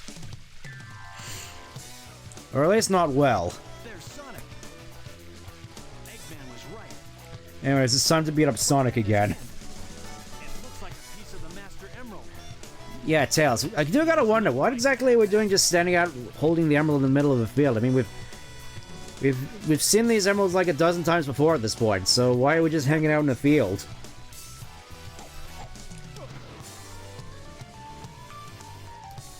Something bugging you? All right. Put him up. Hand over the emerald. Yes, hand over the Master Emerald now. That's not gonna happen. Knuckles, what are you talking about? We don't have the Master Emerald. Yes, you do. I saw it in your hand just now. Oh no. Knuckles, if you stop beating me up for a second, I'd show you it's a Chaos Emerald. I don't believe you. I have no reason to believe you were never my friend. As I beat you up just like instantly. Oh jeez. Oh, jeez. Chaos Emerald. Once again, recycling voice clips. Eggman. What's he doing here? That's all there is to it.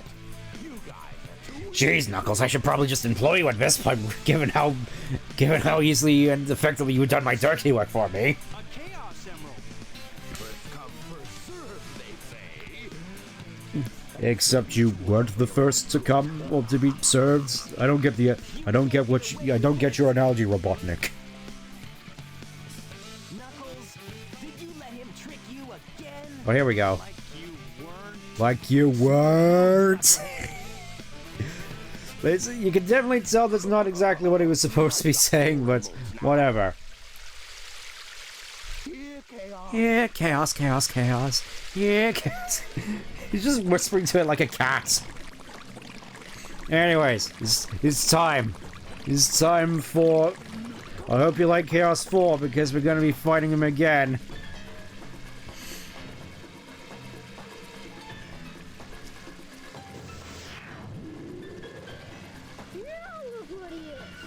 No problem. I'll make him eat dirt. Oh, is that a Digimon reference? Is that a Digimon Tamers reference? The whole eating dirt thing? Are we in for a dirt party? Or am I just... Whatever. I think it's a little bit difficult to make him eat dirt if we're in the middle of a pond, Knuckles, just saying. Anyways, I'm gonna put some dirt in his eye. Best boss incoming? I mean, I will give a lot of the boss fights in this game credit. They aren't all that difficult, it's just like... Generally speaking, boss fights, I feel, haven't exactly been the Sonic series' strong suit, but... In terms of this game, I feel they're relatively harmless. This is like, you could do a lot worse, superstars. But here it's just like, yeah. I mean, obviously this boss also has a bit of a similar problem with a lot of superstars bosses, where you're basically just waiting for an opening. And at the very least, you have a fair bit of stuff to keep you busy, with you just hopping from lily pad to lily pad, even though Knuckles sort of trivializes that aspect. Again, it really sort of feels as though Sonic is the one that has this the hardest, because obviously he doesn't get a glide.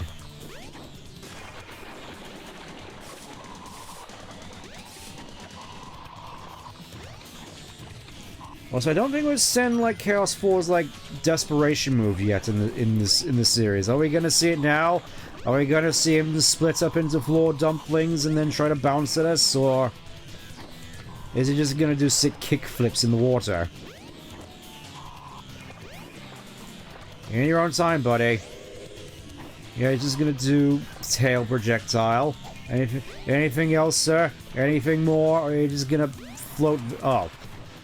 We didn't even get to see his cool bouncy ball attack. That's a shame. Whatever, it's time to watch this cutscene again. With the egg carrier looking like a JPEG at certain angles.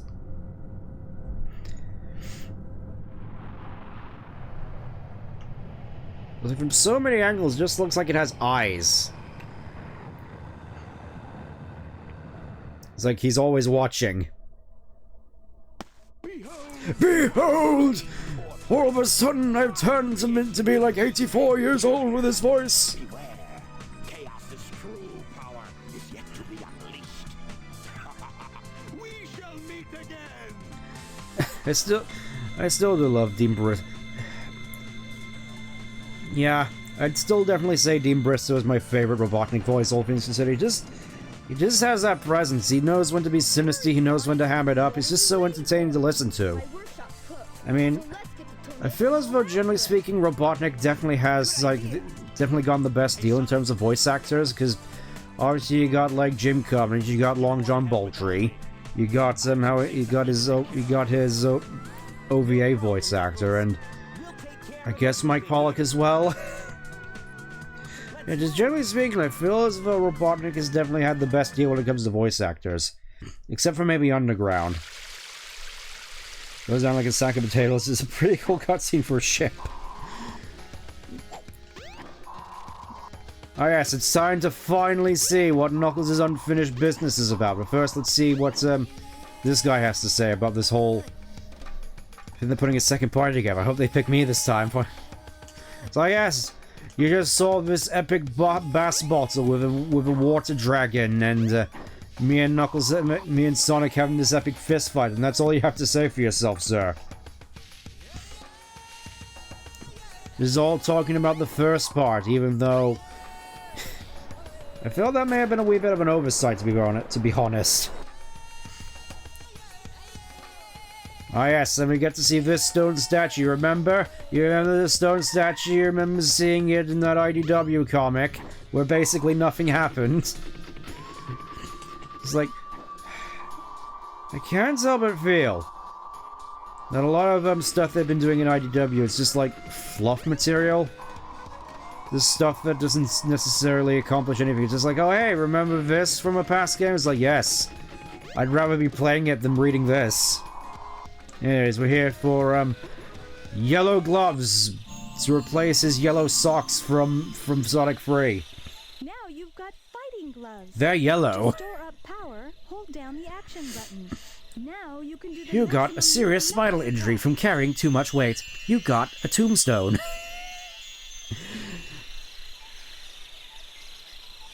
Just remembering that old Sonic Paradox short is just... It's so true, though. A lot of those are just so true in regards to what they're parodying. It's like they actually know... They actually understand the assignment and the source material. It's great. It's like we don't tend to get that sort of parody nowadays. It's all just sort of... more sort of... malignant, I guess. Knuckles is like, screw this maze. Except now he has to go into it because, of course, we need to carry on that statue that was in that IDW comic once. Because Flynn can't come up with anything original.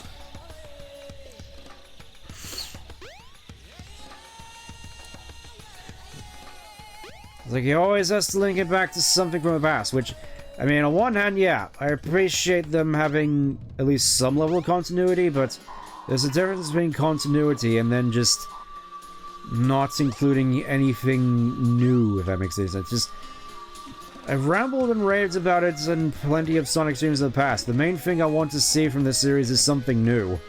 You know, new ideas, new locations, new stories, new ideas. Just something new and fresh, because obviously at some point a lot of these games were considered new and fresh, at least to an extent. I mean, obviously a lot of them weren't good, but at least they were memorable. I'm not sure a lot of people are going to remember much about Frontiers outside the Titan fights.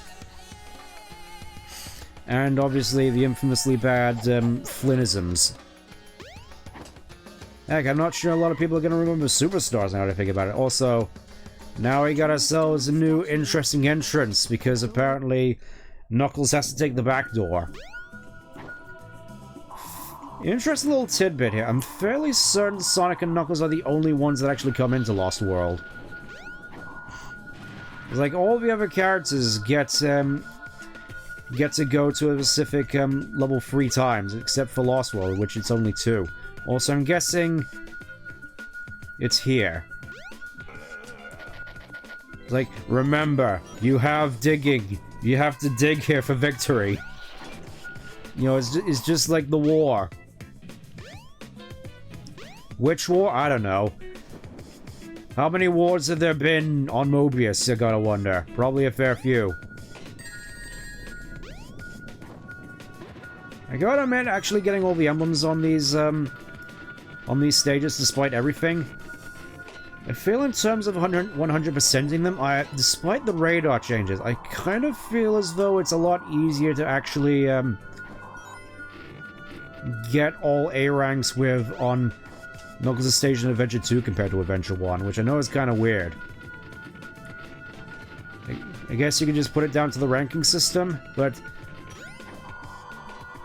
for comparison's sake, in order to get all the sort of A missions for Knuckles, you have to get all the emeralds within a time limit, and it's like something ridiculous, like 1 minute.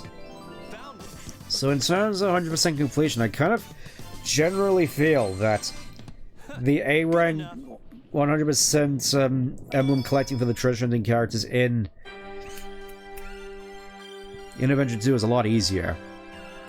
Because, you know, you got the point system, and for the time trials, you don't actually have to get perfect ranks, you just have to get them fast enough so you can afford to use a radar. This is very strange. You know, just at the very least one clue in order to get you on the board, because it just brings you down from 2,000 to 1,500 points, best case scenario. Which, in most instances, if you get like 4,500 points for collecting the emeralds in quick time, that's generally going to be pretty good for you. Anyways, we're already back here, and funnily enough, I'm fairly certain that Knuckles, well, obviously Knuckles is the one that visits the past the most out of everybody here. You know, let's have a look around, see what the locals have to say on the matter, because I think this is the last time we actually get to be here. I just realized as well, Knuckles is like an echidnalet. Our chief is Pachacamac. He's very powerful. He's going to take the emeralds from the altar. What do you have to say, sir?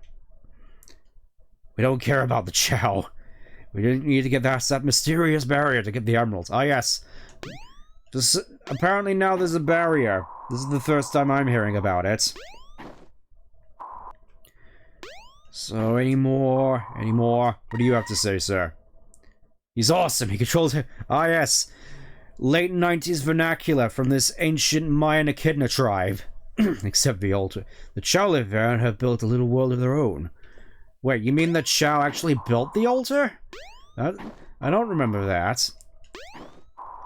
I mean, then again, what we know from Frontiers is like, ah yes, they are de-evolved ancient aliens, basically playing with Lego blocks out there. I'm gonna be honest, I really don't like that plot point from Frontiers. Honestly, that a lot of the lore revelations in Frontiers I don't like just wholesale. It's like I tried to justify it at the time, just saying, like, I know, we've had a whole bunch of experiences in this series with ancient aliens, so this isn't exactly far-fetched, but still hate it. Just sort of makes the Chaos Emeralds and the world a whole lot less special. Honestly, I kind of forgot about that after a while, and I was happy. I was happy forgetting that. It's like, oh yes, the Chaos Emeralds aren't actually these magical, mystical, wish-granting gems. Instead, they're basically just batteries for an alien spaceship. Just really sort of takes a lot of the wonder out of it, to be honest.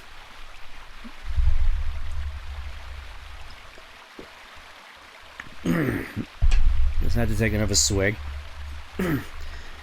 And I'm guessing Flynn thought it was trying to be clever, just like, oh hey, these aliens look like chaos, let's just make it so the aliens devolved into the Chow. And then chaos is not actually a god, but just a re-evolved alien man. Just... I don't like it. This sort of takes a lot of the mystique out of the series. I thought the lore behind Adventure was fine the way it is. Like, it didn't need anything to add on to it. It was perfectly fine as a standalone thing. You just had the Chow here as these cute little mysterious creatures, and it was And I was perfectly fine with that. We don't need answers to everything. It's okay to have debates. Debates is healthy. So, are you saying you can't leave this place? I understand. Let me talk to my father again. Oh yes. Knowing what we've seen from Sonic's story, that's bound to go well.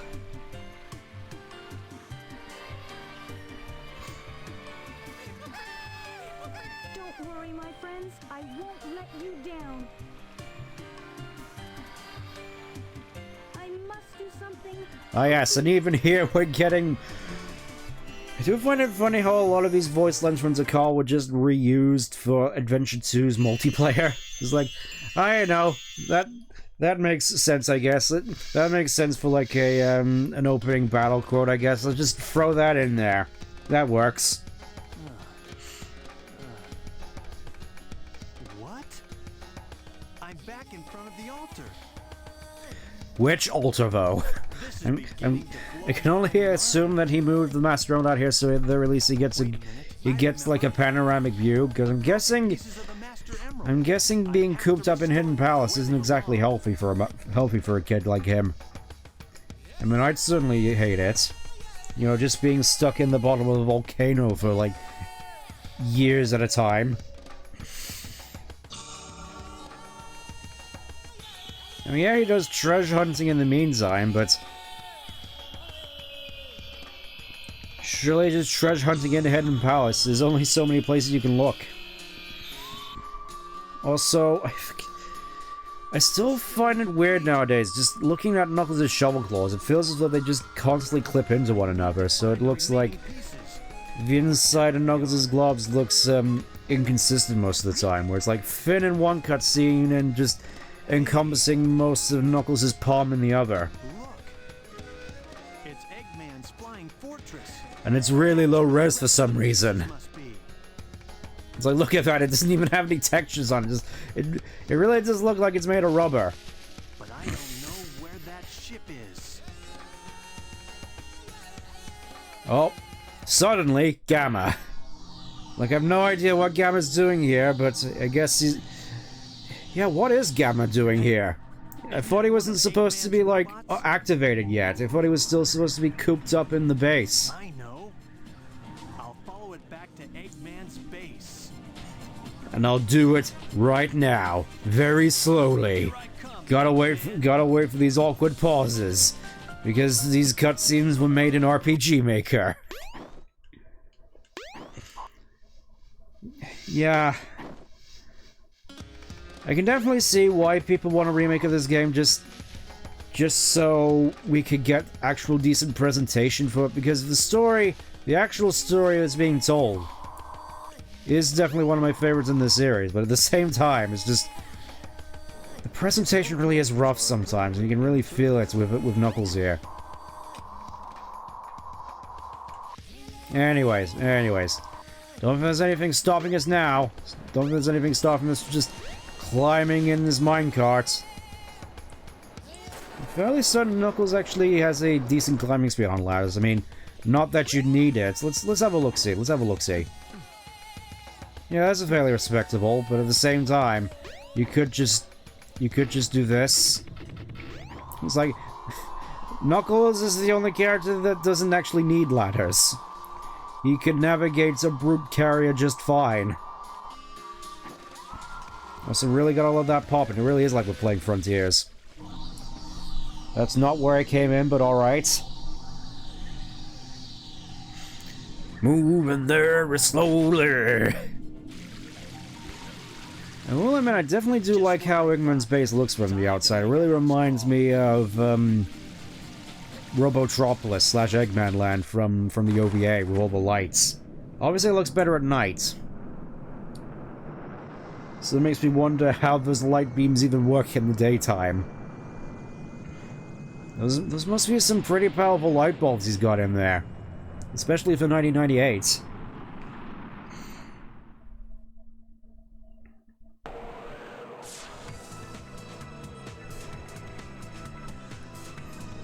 Now we'll see who's so easily tricked. I mean, me still, but I'm taking my emeralds back nonetheless. Here somewhere. I do gotta wonder now what I think about it. With the whole thing of the Master Emerald showing images inside it for Knuckles, like with the egg carriages now, how often do you think it actually does that? Like, could Knuckles use it to basically watch, like, Sky Sports?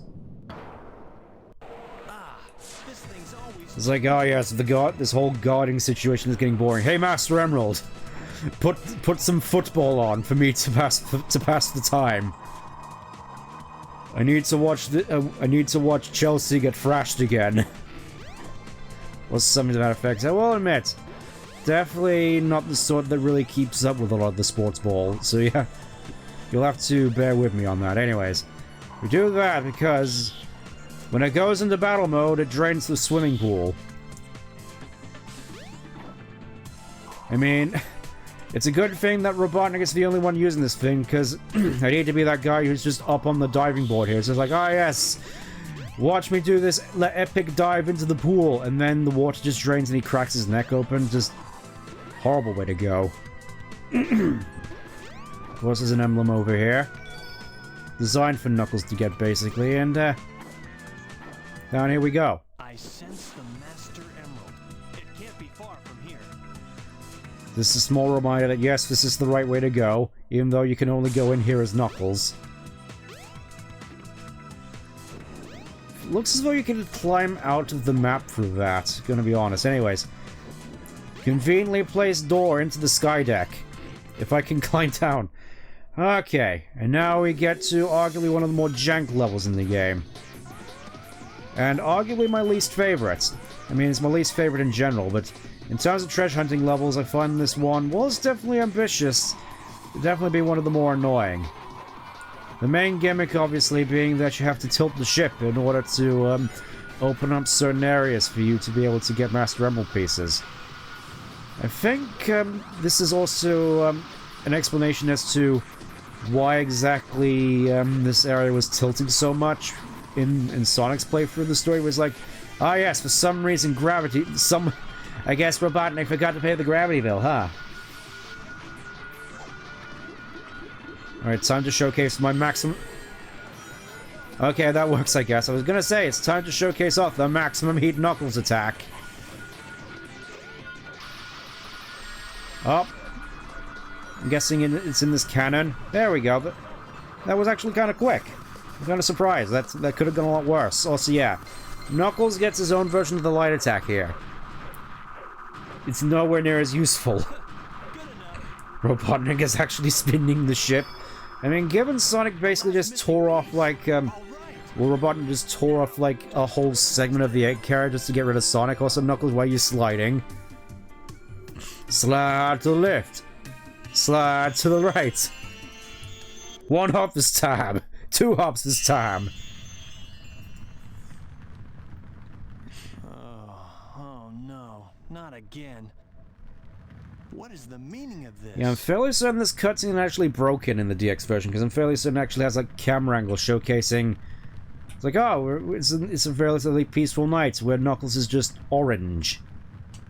They just put an orange filter on it, just to be like, oh yeah, no, it seems relatively peaceful. You know, you got the quiet, the clear night sky, the serene-looking mountain in the background, and it's just orange for some reason. Let's have a... Oh. Okay. All of a sudden, it's just like, oh no, this is fire. And now it all comes together. This is what Sonic saw at the start of, at the end of this story, and now we get context. And my father. You want to rephrase that to call? No idea how bad this would turn out. Yeah. I'm I will admit, I definitely did have the same sort of sentiment watching the Star Wars sequels and just living in modern day Britain. It's the emerald. Wait.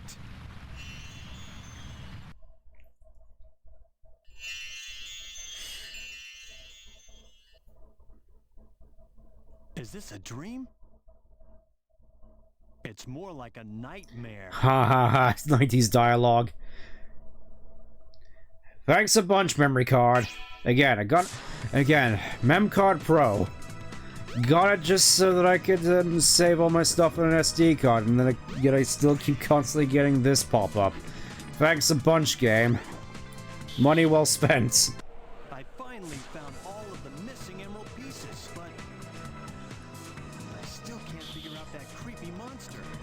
That and all these visions I'm gonna have to repress after this is done. What's that? At least until Flynn forces me to confront them in, Hell, Flynn didn't even force me to confront him. He's just like, oh yes, I'm going to shirk all my responsibilities from Frontiers onwards. As he makes glugging noises. Also, yeah, no, never mind the fact that, we're no longer in battle mode. Whatever, let's just get over it. Oh hey, it's Robotnik, whose textures are all borked, and Sonic is just sort of standing there. What is going on with the textures on the Egomatic? Why is the bottom half orange? Again, it just looks like the texture on that just borked. Oh, here comes the lighting again. I love that line from It's just like, I hate you!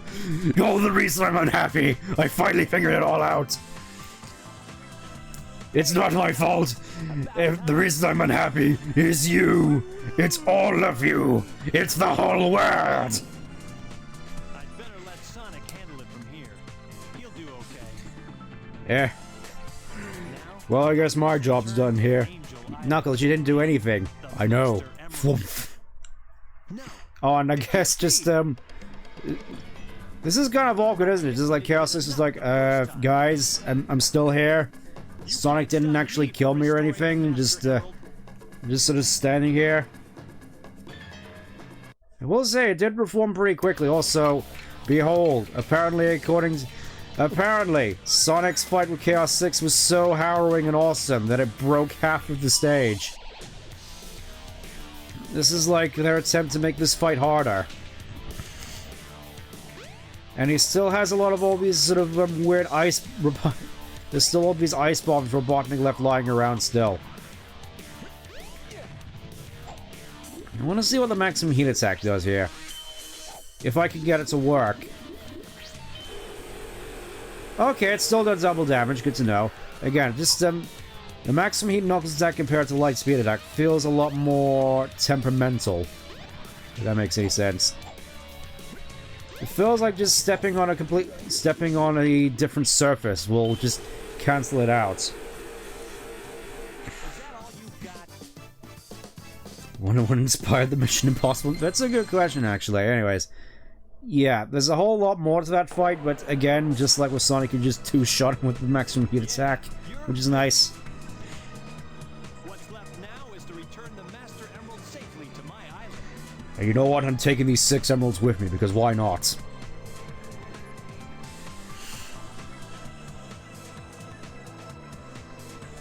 Yeah, I guess Knuckles showcasing his power to knock the super right out of people. It's like the second time this has happened.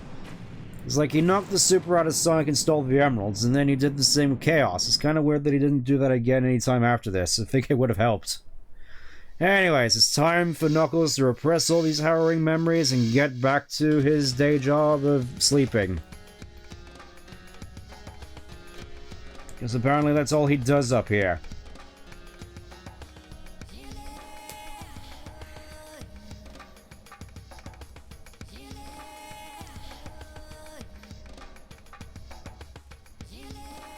Yeah, I think this is a good instance of look at how the shovel claw looks amongst his gloves. It just looks so uneven. That's always bugged me as a kid. This should do it. Perfect. All is well now. The Master Emerald and the island have been restored. And now I'm just gonna sit here and walk away very slowly. Again, the pacing. You'd think I'd learn to put this back in Hidden Palace, but nah.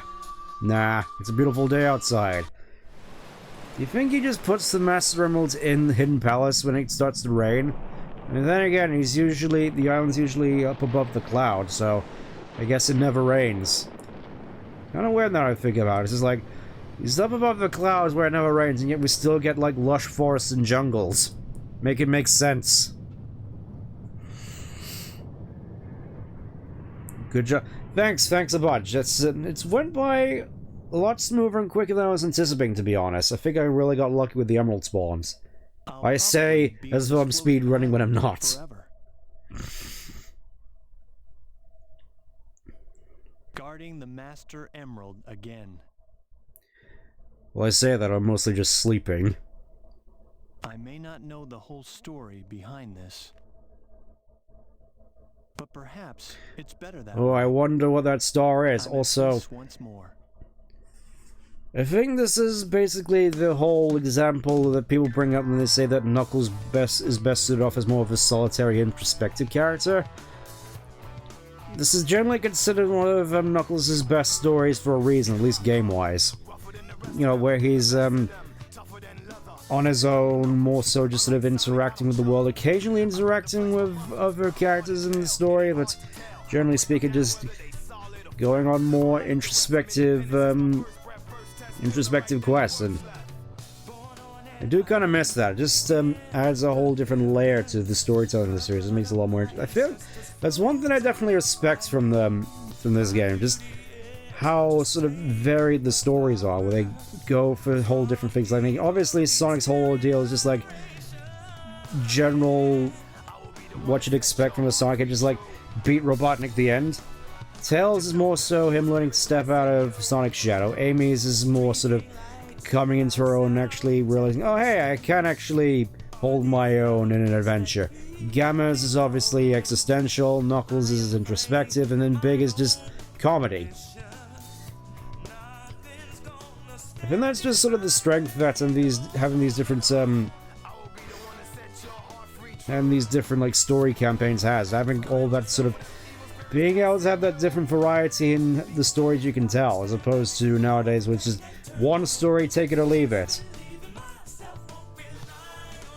And obviously you get instances like Shadow the Hedgehog, which just takes sort of like the opposite extreme to the point where it's incomprehensible, but I generally feel this game struck a decent balance, all things considered. I'll expand the story in the next game, maybe. New characters called Steel Speed Dolls improve the Emerald. Somehow I doubt it. Because we gotta have that,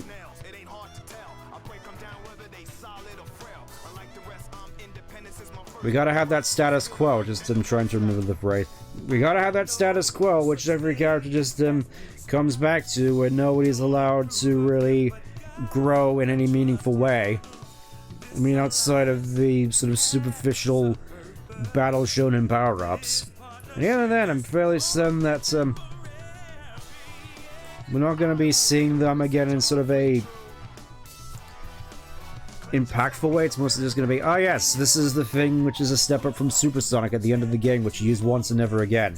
That's the sort of thing I'm expecting from this whole sort of Frontiers formula that we're seemingly going with now.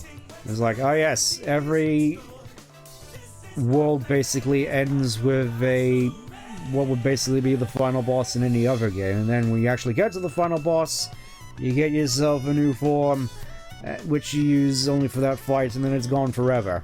One which is based on the main gimmick of the game, most certainly.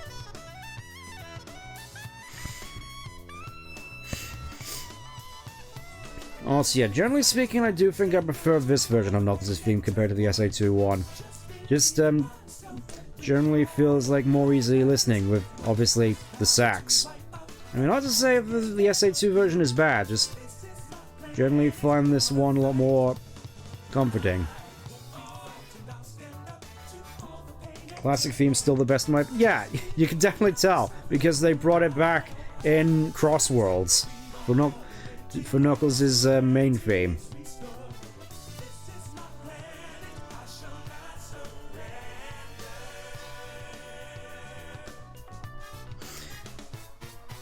Kind of...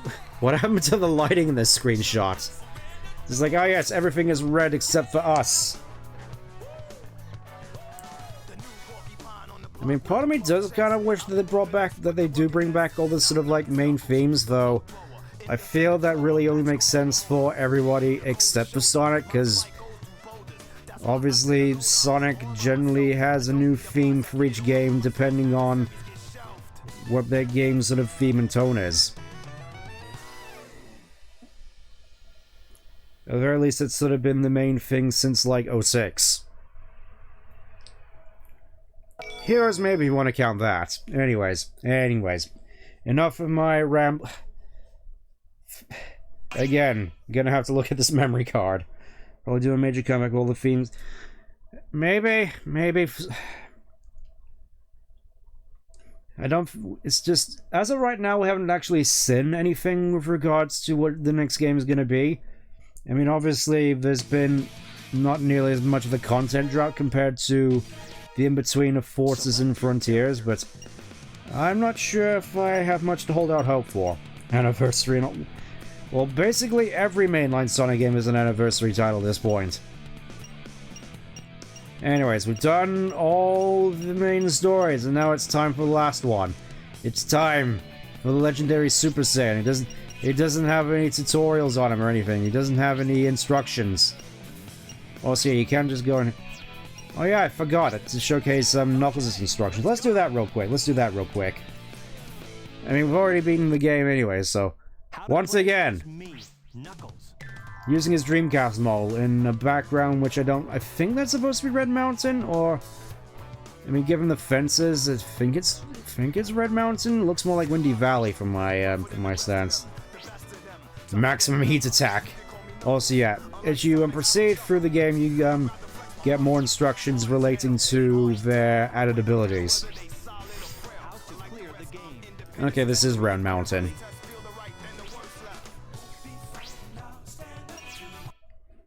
Anyways, enough fooling around. It's time to finally bring this to a rest.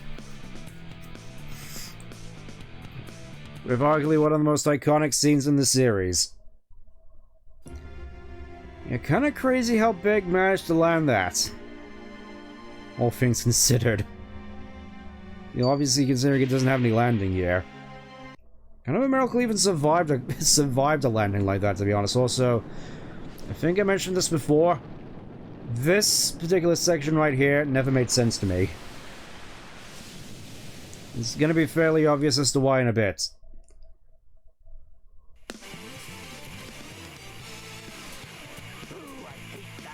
Ooh, I hate that hedgehog!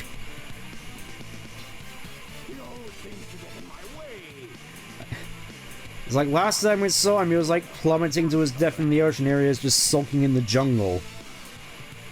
And lo and behold, it seems as though everybody just ends up in the jungle to hang out. Kinda weird when you think about it.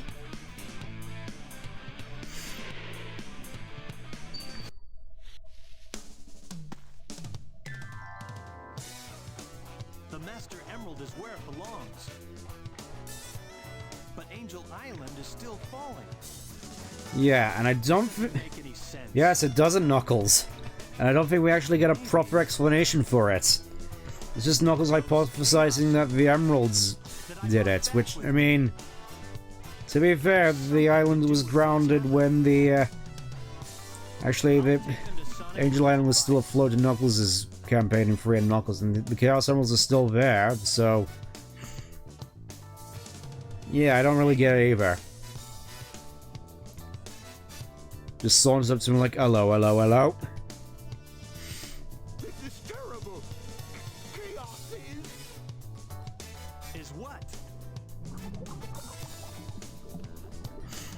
Peekaboo. It's like they're trying their hardest to have cinematography here. I mean, meanwhile with Sonic, he's ready to basically move on to the next adventure. Never stays in one place for too long, that hero. That Sonic hero. Yes, Eggman learned his lesson. Yep. And maybe I'll take another vacation Ah sometime. yes, another vacation. One which actually is a vacation. Hey there, Tails! Did you find the tornado too? Whoa, Tails, that was an awesome slide. Look at that. Also, always did like the whip. No way! Who blew it this time? Who blew it this time? Again, dialogue sounding straight out of Archie.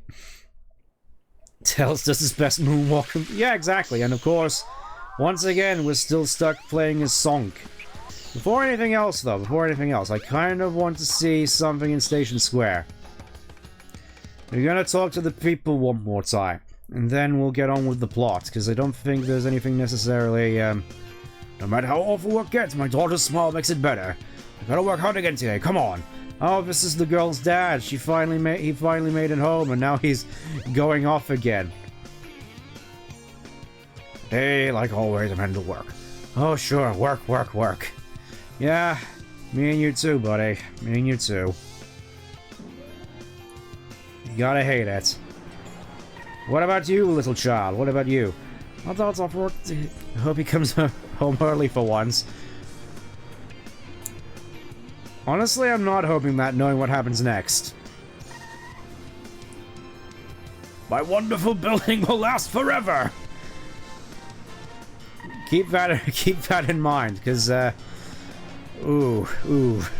Hot under the collar here for a sec. Nobody around here for the looks of it. I guess we'll go and, talk to everyone else around town. Not much happening today. Nothing but peace and quiet in Station Square. It's good, just a little dull. Well, yeah, maybe it's better off that way, compared to the alternative.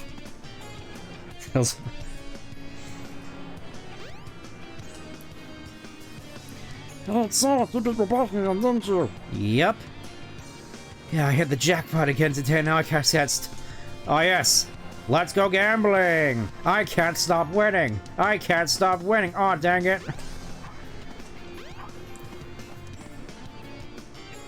Amy was just here. Seems she's had quite an adventure. She told us all about it. And she said she was psyched to see you again. She's a great girl. You better treat her right. You hear? I mean, implying I'm gonna treat her at all as opposed to just running off into the sunset again, like I always do. And of course, we, gotta talk to this guy, but a lot goes on around here, but Station Square is a nice town. Yep, they finally got together. That girl's got amazing powers. Just have her stand there and smile and watch the sales go through the roof. I not only met my dream guy, but I get to work with him too. I sure lucked out. And now I got a new problem. I only want to smile for him, but now I'm supposed to smile at everybody. No, this is a job. Smile, grin, smile, grimace. There's some funny looking burgers back there as well I got on it. Anyways, enough fooling around. It's time to go and see what Nucleus is up to, because it seems like he's having quite an ordeal. The train headed for the Mystic Ruins will be departing soon. We gotta talk to this guy again, though. This town seems to have calmed down and returned to normal. Oh, if only. If only. I'm so sorry, everybody here. I came looking for an old friend of mine, but I don't have a clue where to look.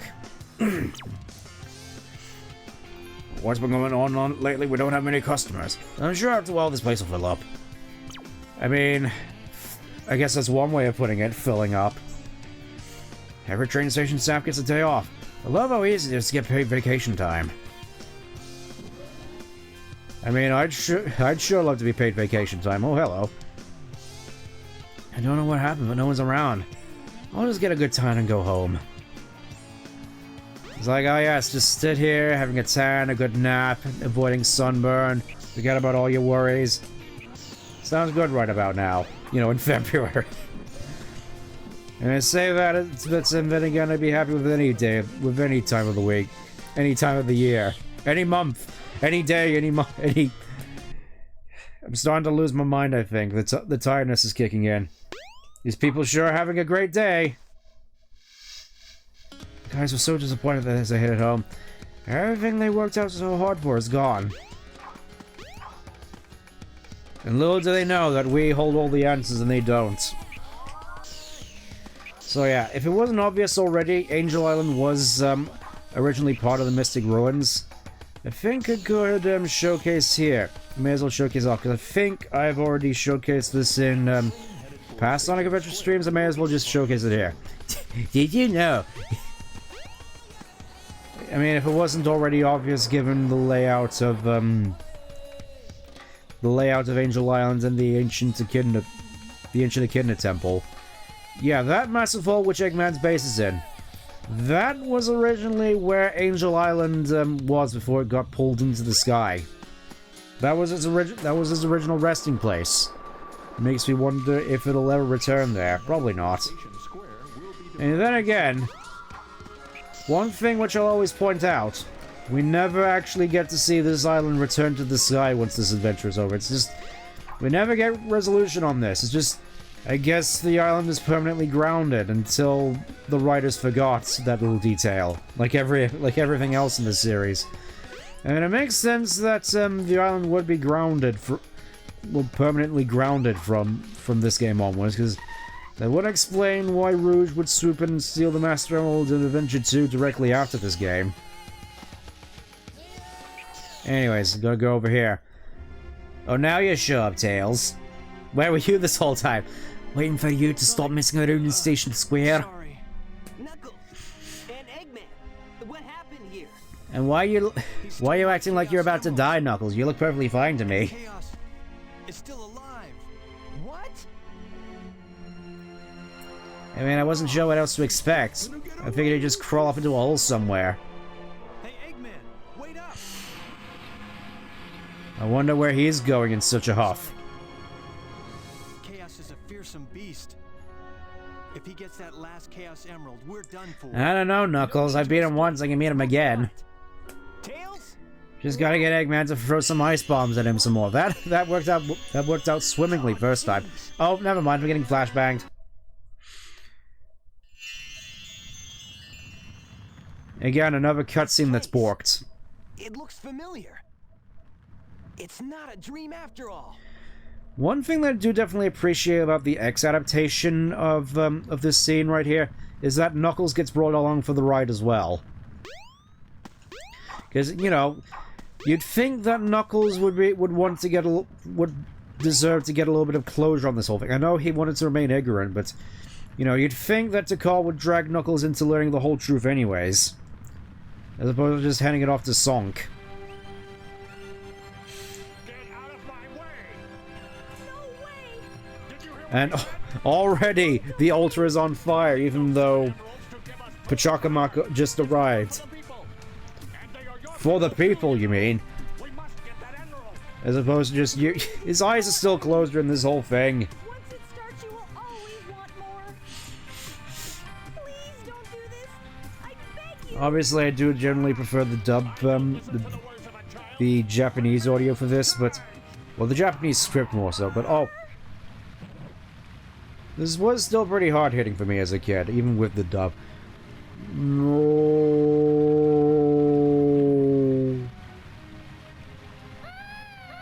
all the horror, we're being turned into footballs. No... and all of a sudden, the emeralds have shrunken down to a third of their size. And glowing the wrong colors, I think. It's hard to tell with the lighting.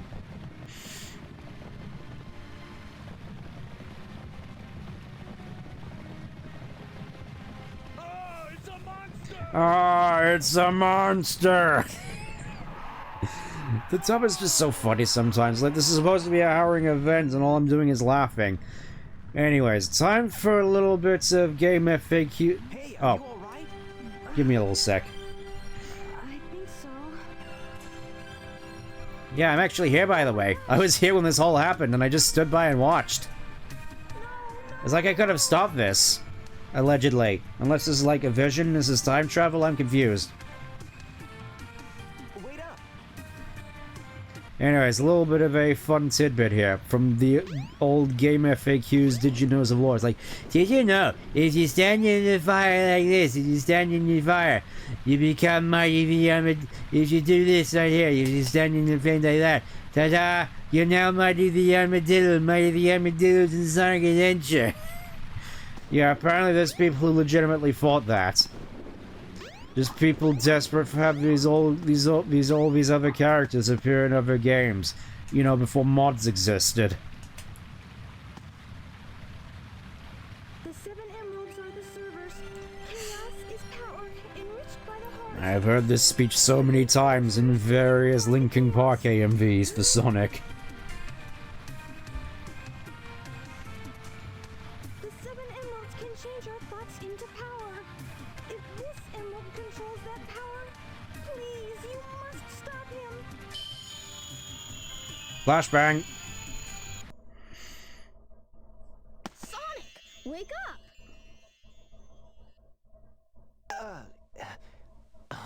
I was on a snooze. Snooze yes. cruise. You can definitely tell they're trying to adapt Archie. Good thing you're okay. Good thing you're okay. Out there. I know what it is. Just Tails gets a lot of just borked lines in this game.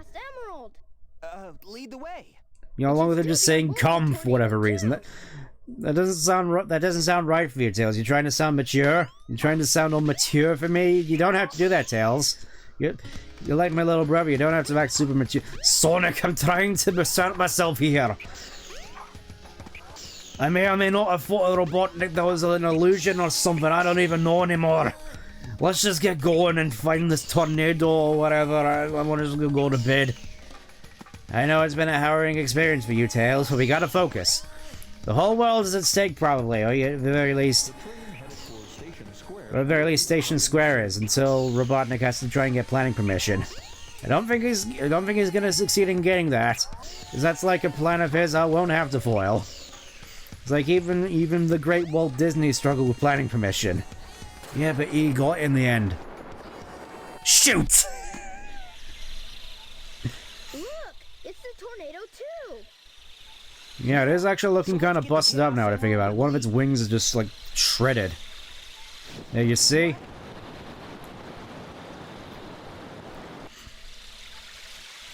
No, he's got the last emerald. I mean, it makes more sense than Chris just him showing up, I don't know, just like, hey guys, I got the last emerald, only Fizz Chaos just swiped from his hands immediately because Chris is an actual brainlet. And oh look, it's the intro of the video game, we're back here, and now we know the full context of why the city is being horrendously flooded.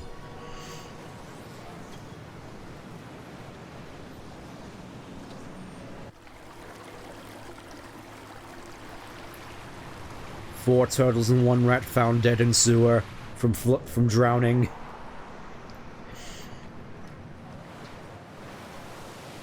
Here it comes. And I've said it before, I'll say it again. There's no way that everybody in this city was able to evacuate from this, given there was absolutely no warning. And how all these buildings just filled up with water and flood in like seconds with this massive tidal wave. I'm just saying, people died during this. No ifs, ands, or buts. There's no way I'm buying that everybody managed to survive this initial attack. Also, remember that guy saying his building will last forever? What has he got to say for himself now? Because, yeah, I'm fairly certain this is actually the Speed Highway building he's just poked his head out of. At least I'm guessing that was the intention. And so we go from that epic-looking kaiju to Elvis Lip. I know he still looks bad in the Dreamcast version, but here it just looks especially bad, given the supposed, like, graphical updates. You just were like...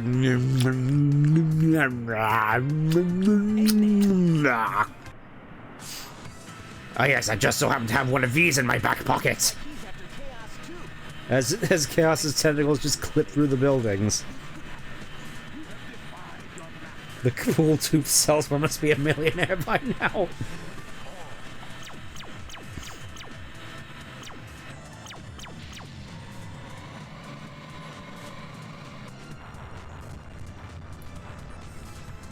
It's like, I know this is supposed to be like dramatic and drastic, but just give it a little sec. With another massive nuclear explosion. There he goes. He's blasting off again.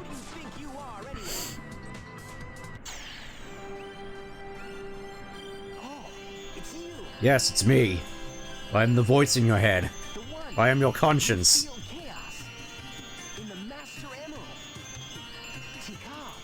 I don't know where I heard your name, but I'm guessing it's Tikal. Sounds pretty cool at the very least. Yeah, where did Sonic pick up the name Tikal, anyways?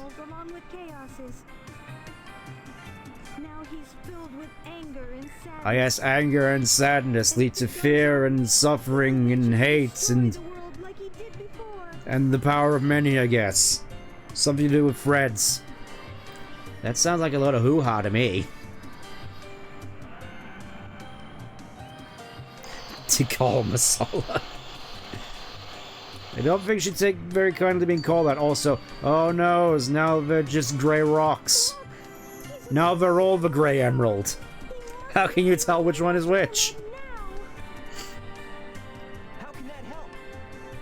It won't change how he feels inside, will it? His heart will still remain in turmoil. Golf emeralds. They've been norted. Also, I will say, despite everything in the presentation, I will admit, the ending here, as soon as the call shows up, they did definitely nail this, I feel, in terms of the tone they were going for. Just appropriately, emotionally strong and dramatic, and here we go. Amy. It is time for the legendary Super Saiyan to come forth. I'm not sure what I'm gonna be able to do with the Golf Emeralds, guys. If anything, that'll just turn me into like Dark Supersonic or something. That's how that works, right? I become Hot Topic Sonic? Or is that not until next game? Oh yes, their real power, because apparently negativity is in color. That makes sense.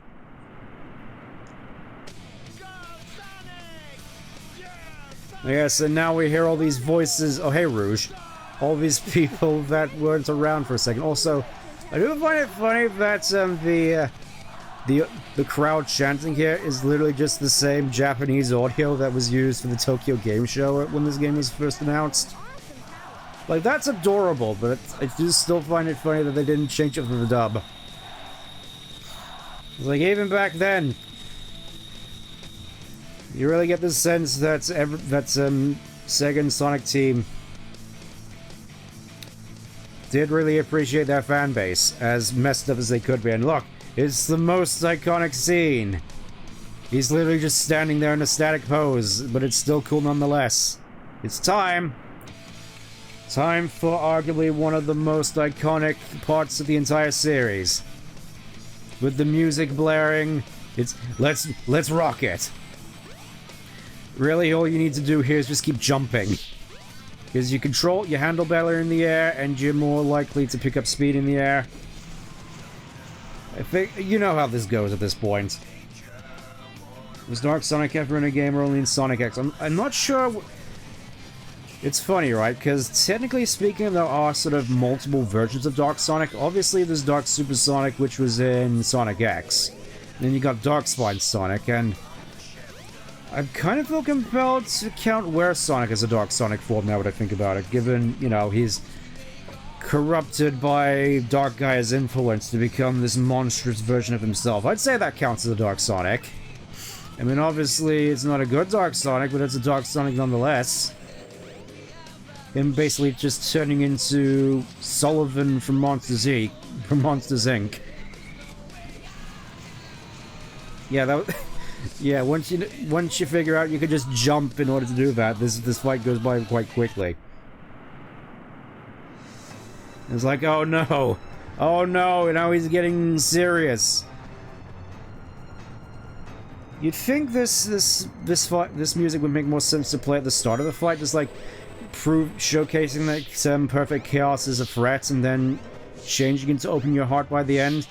I do appreciate them going back and changing that for in future games, so stuff like Solaris, Dark Gaia, the purple wisp armor from Colors. Just, I feel that's a little detail that they learned from this game and then managed to perfect on in later games, starting from, I kind of want to say Heroes now that I think about it, considering Metal Madness / Metal Overlord is like its own like boss fight. Also, what am I doing? What am I doing? You mind, sir? Yeah, okay, I think this may be a little bit harder than I thought. This is where we start to hit the struggle. You just accidentally hit a thing and then you mess up royally and then you die. It's like the first half of this boss fight is the easy bit. The second half is where it gets a little bit more complicated. It was like, tune in next week, see if he dies. I haven't struggled in this boss fight in such a long time. And I will definitely say this music is certainly moody, but then again, still feel that this would have made more sense to play at the start of the fight. Like, I know with Open Your Heart you're sort of amped up for, like, the final fight, but I feel it would make more sense just to showcase he's a little bit of a threat. Vibrant. Alright, I'm just gonna restart. Because I think I basically just screwed it up there. Screwed the pooch. But let's try it again, Penfold. Let's try it again. And we get the cool music back. Let's find out next time in the title card of the next episode, Sonic dies. It's like, way to basically destroy any tension, guys. Much appreciated, you pricks. Glamour sirens wailing, it's such a bad sign. Shadows are dark creatures, steel clouds floating in the air. People run for shelter, what's gonna happen here? Again, I just have that other version of Open Your Heart just stuck in my brain now. I mean, obviously it's not as iconic as the original version, but still a little bit of an earworm. But I think, given how this game is, I think another version is more suitable.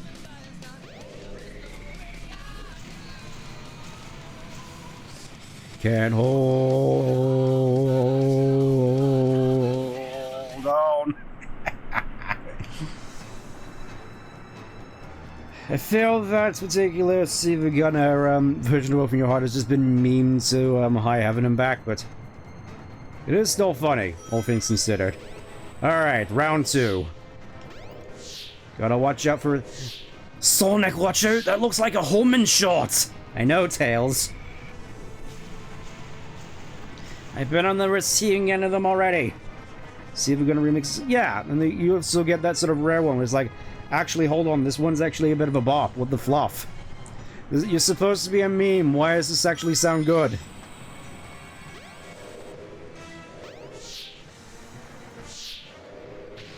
Obviously, it's more of a rare case, but it still happens from time to time. Also, yeah, this is going by a lot smoother than before. I guess I just wasn't on my A game first time around. Look at that, we got 31 rings.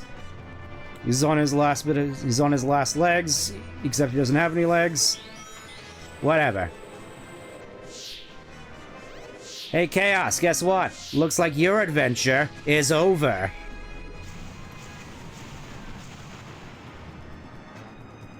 I had to get one in there. Consider this your bad omen. Hey, I'll play with you some other time. In my bed.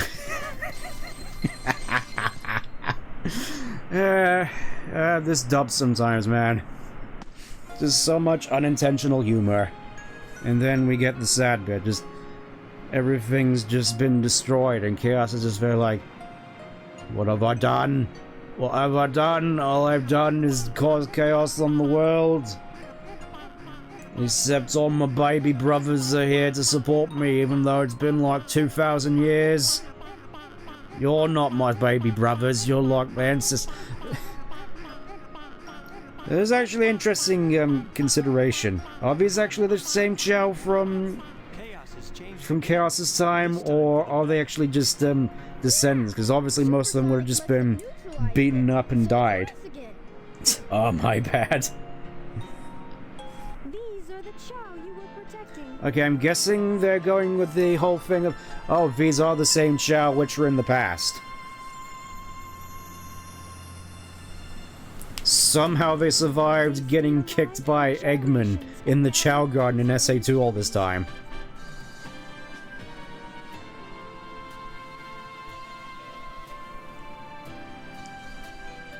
The fighting's over, harmony's restored, and life goes on. Tikal, stop trying to act like the narrator. It doesn't suit you. Thank you so much. Yep, that's all the thanks we get for surviving this horrible tsunami. Just like...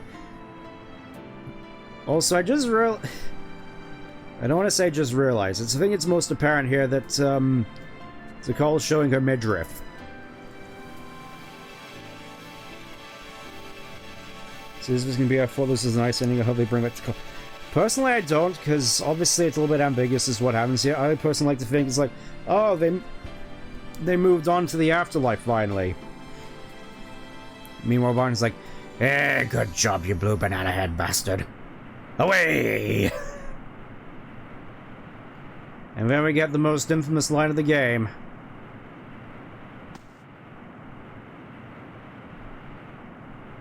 All's well that ends well, right? The city's been fluffing destroyed! Sonic? Yep, nope, not gonna clean any of this up, Tails. Good luck with it. It's time for me to go on another adventure. And off he goes. As long as... Okay. Yeah, that makes sense. And look at that. We got ourselves a nice little ray of hope sunrise in the background. As the city lies in ruins. And everybody's lives are destroyed. And that's how it ends. I will admit, in terms of endings, I do definitely prefer Adventure 2's. I mean, obviously, I've stated before that I generally prefer a lot of the more sort of Japanese sensibilities that went into this game compared to Adventure 2, but I feel like plot/story-wise, ultimately, when it comes together, I do still ultimately prefer Adventure 2. I mean, obviously, that one's not perfect either, but I feel it's a lot more of a satisfying conclusion. I mean, obviously it's more bittersweet, but it's more like a proper conclusion with all the stuff mostly wrapped up, as opposed to here it's just like, oh yeah, the city's just in ruins now. Bye! I mean, obviously that's not the fault of the port. Obviously that's just an inherent thing wrong with the game, but...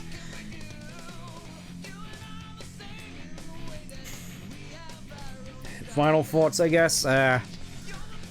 Whilst this was definitely, I feel, quite instrumental back when I was growing up, I'd definitely say, especially nowadays, this isn't the best way for you to experience this video game. I mean, obviously, you're not going to be playing the GameCube version. You're going to be playing the Xbox/Steam version, which, if you're playing the Steam version, mod it, please. Just make it better in every way, shape, or form, because from what I've seen/heard, the obviously the Steam/Xbox port is the worst version. It's a lot worse than this, with a lot more, even more jank somehow than this, if you can believe it or not. With thanks to the same sort of codification that happened with Halo Combat Evolved. Always cool to see Sonic event. Yeah, I suspect that I'll be coming back to this at some point. Though I suspect next time I'm going to be doing the Dreamcast version. Most likely on RetroArch, because I don't have a Dreamcast. At least not yet. You know, thinking about it in terms... I have been thinking for a long time. I have been struggling to think of stuff like birthday presents for a long time. Maybe another project is in order, in the same vein that I have with my GameCube. Button in SA1 went. I mean, that was in the cards at one point. I did end up commissioning a mod of one of my characters to be ported into Adventure 2, mostly just as a model swap, but at the same time, in terms of there are a few characters of my own which I would prefer to see in Sonic Adventure first, though. That being said, with regards to how they play/operate, I'm not sure whether Adventure 1 would be the best fit for them, if that makes any sense, considering most of them use weapons. It's like you got one with a spear, you got one with a wizard staff, and one with a demon possessed hand that can morph into grappling hooks, guns, and scythes. I'm not sure that translates well into this game, to say the very least, but I don't know, just... It does sound like an interesting idea.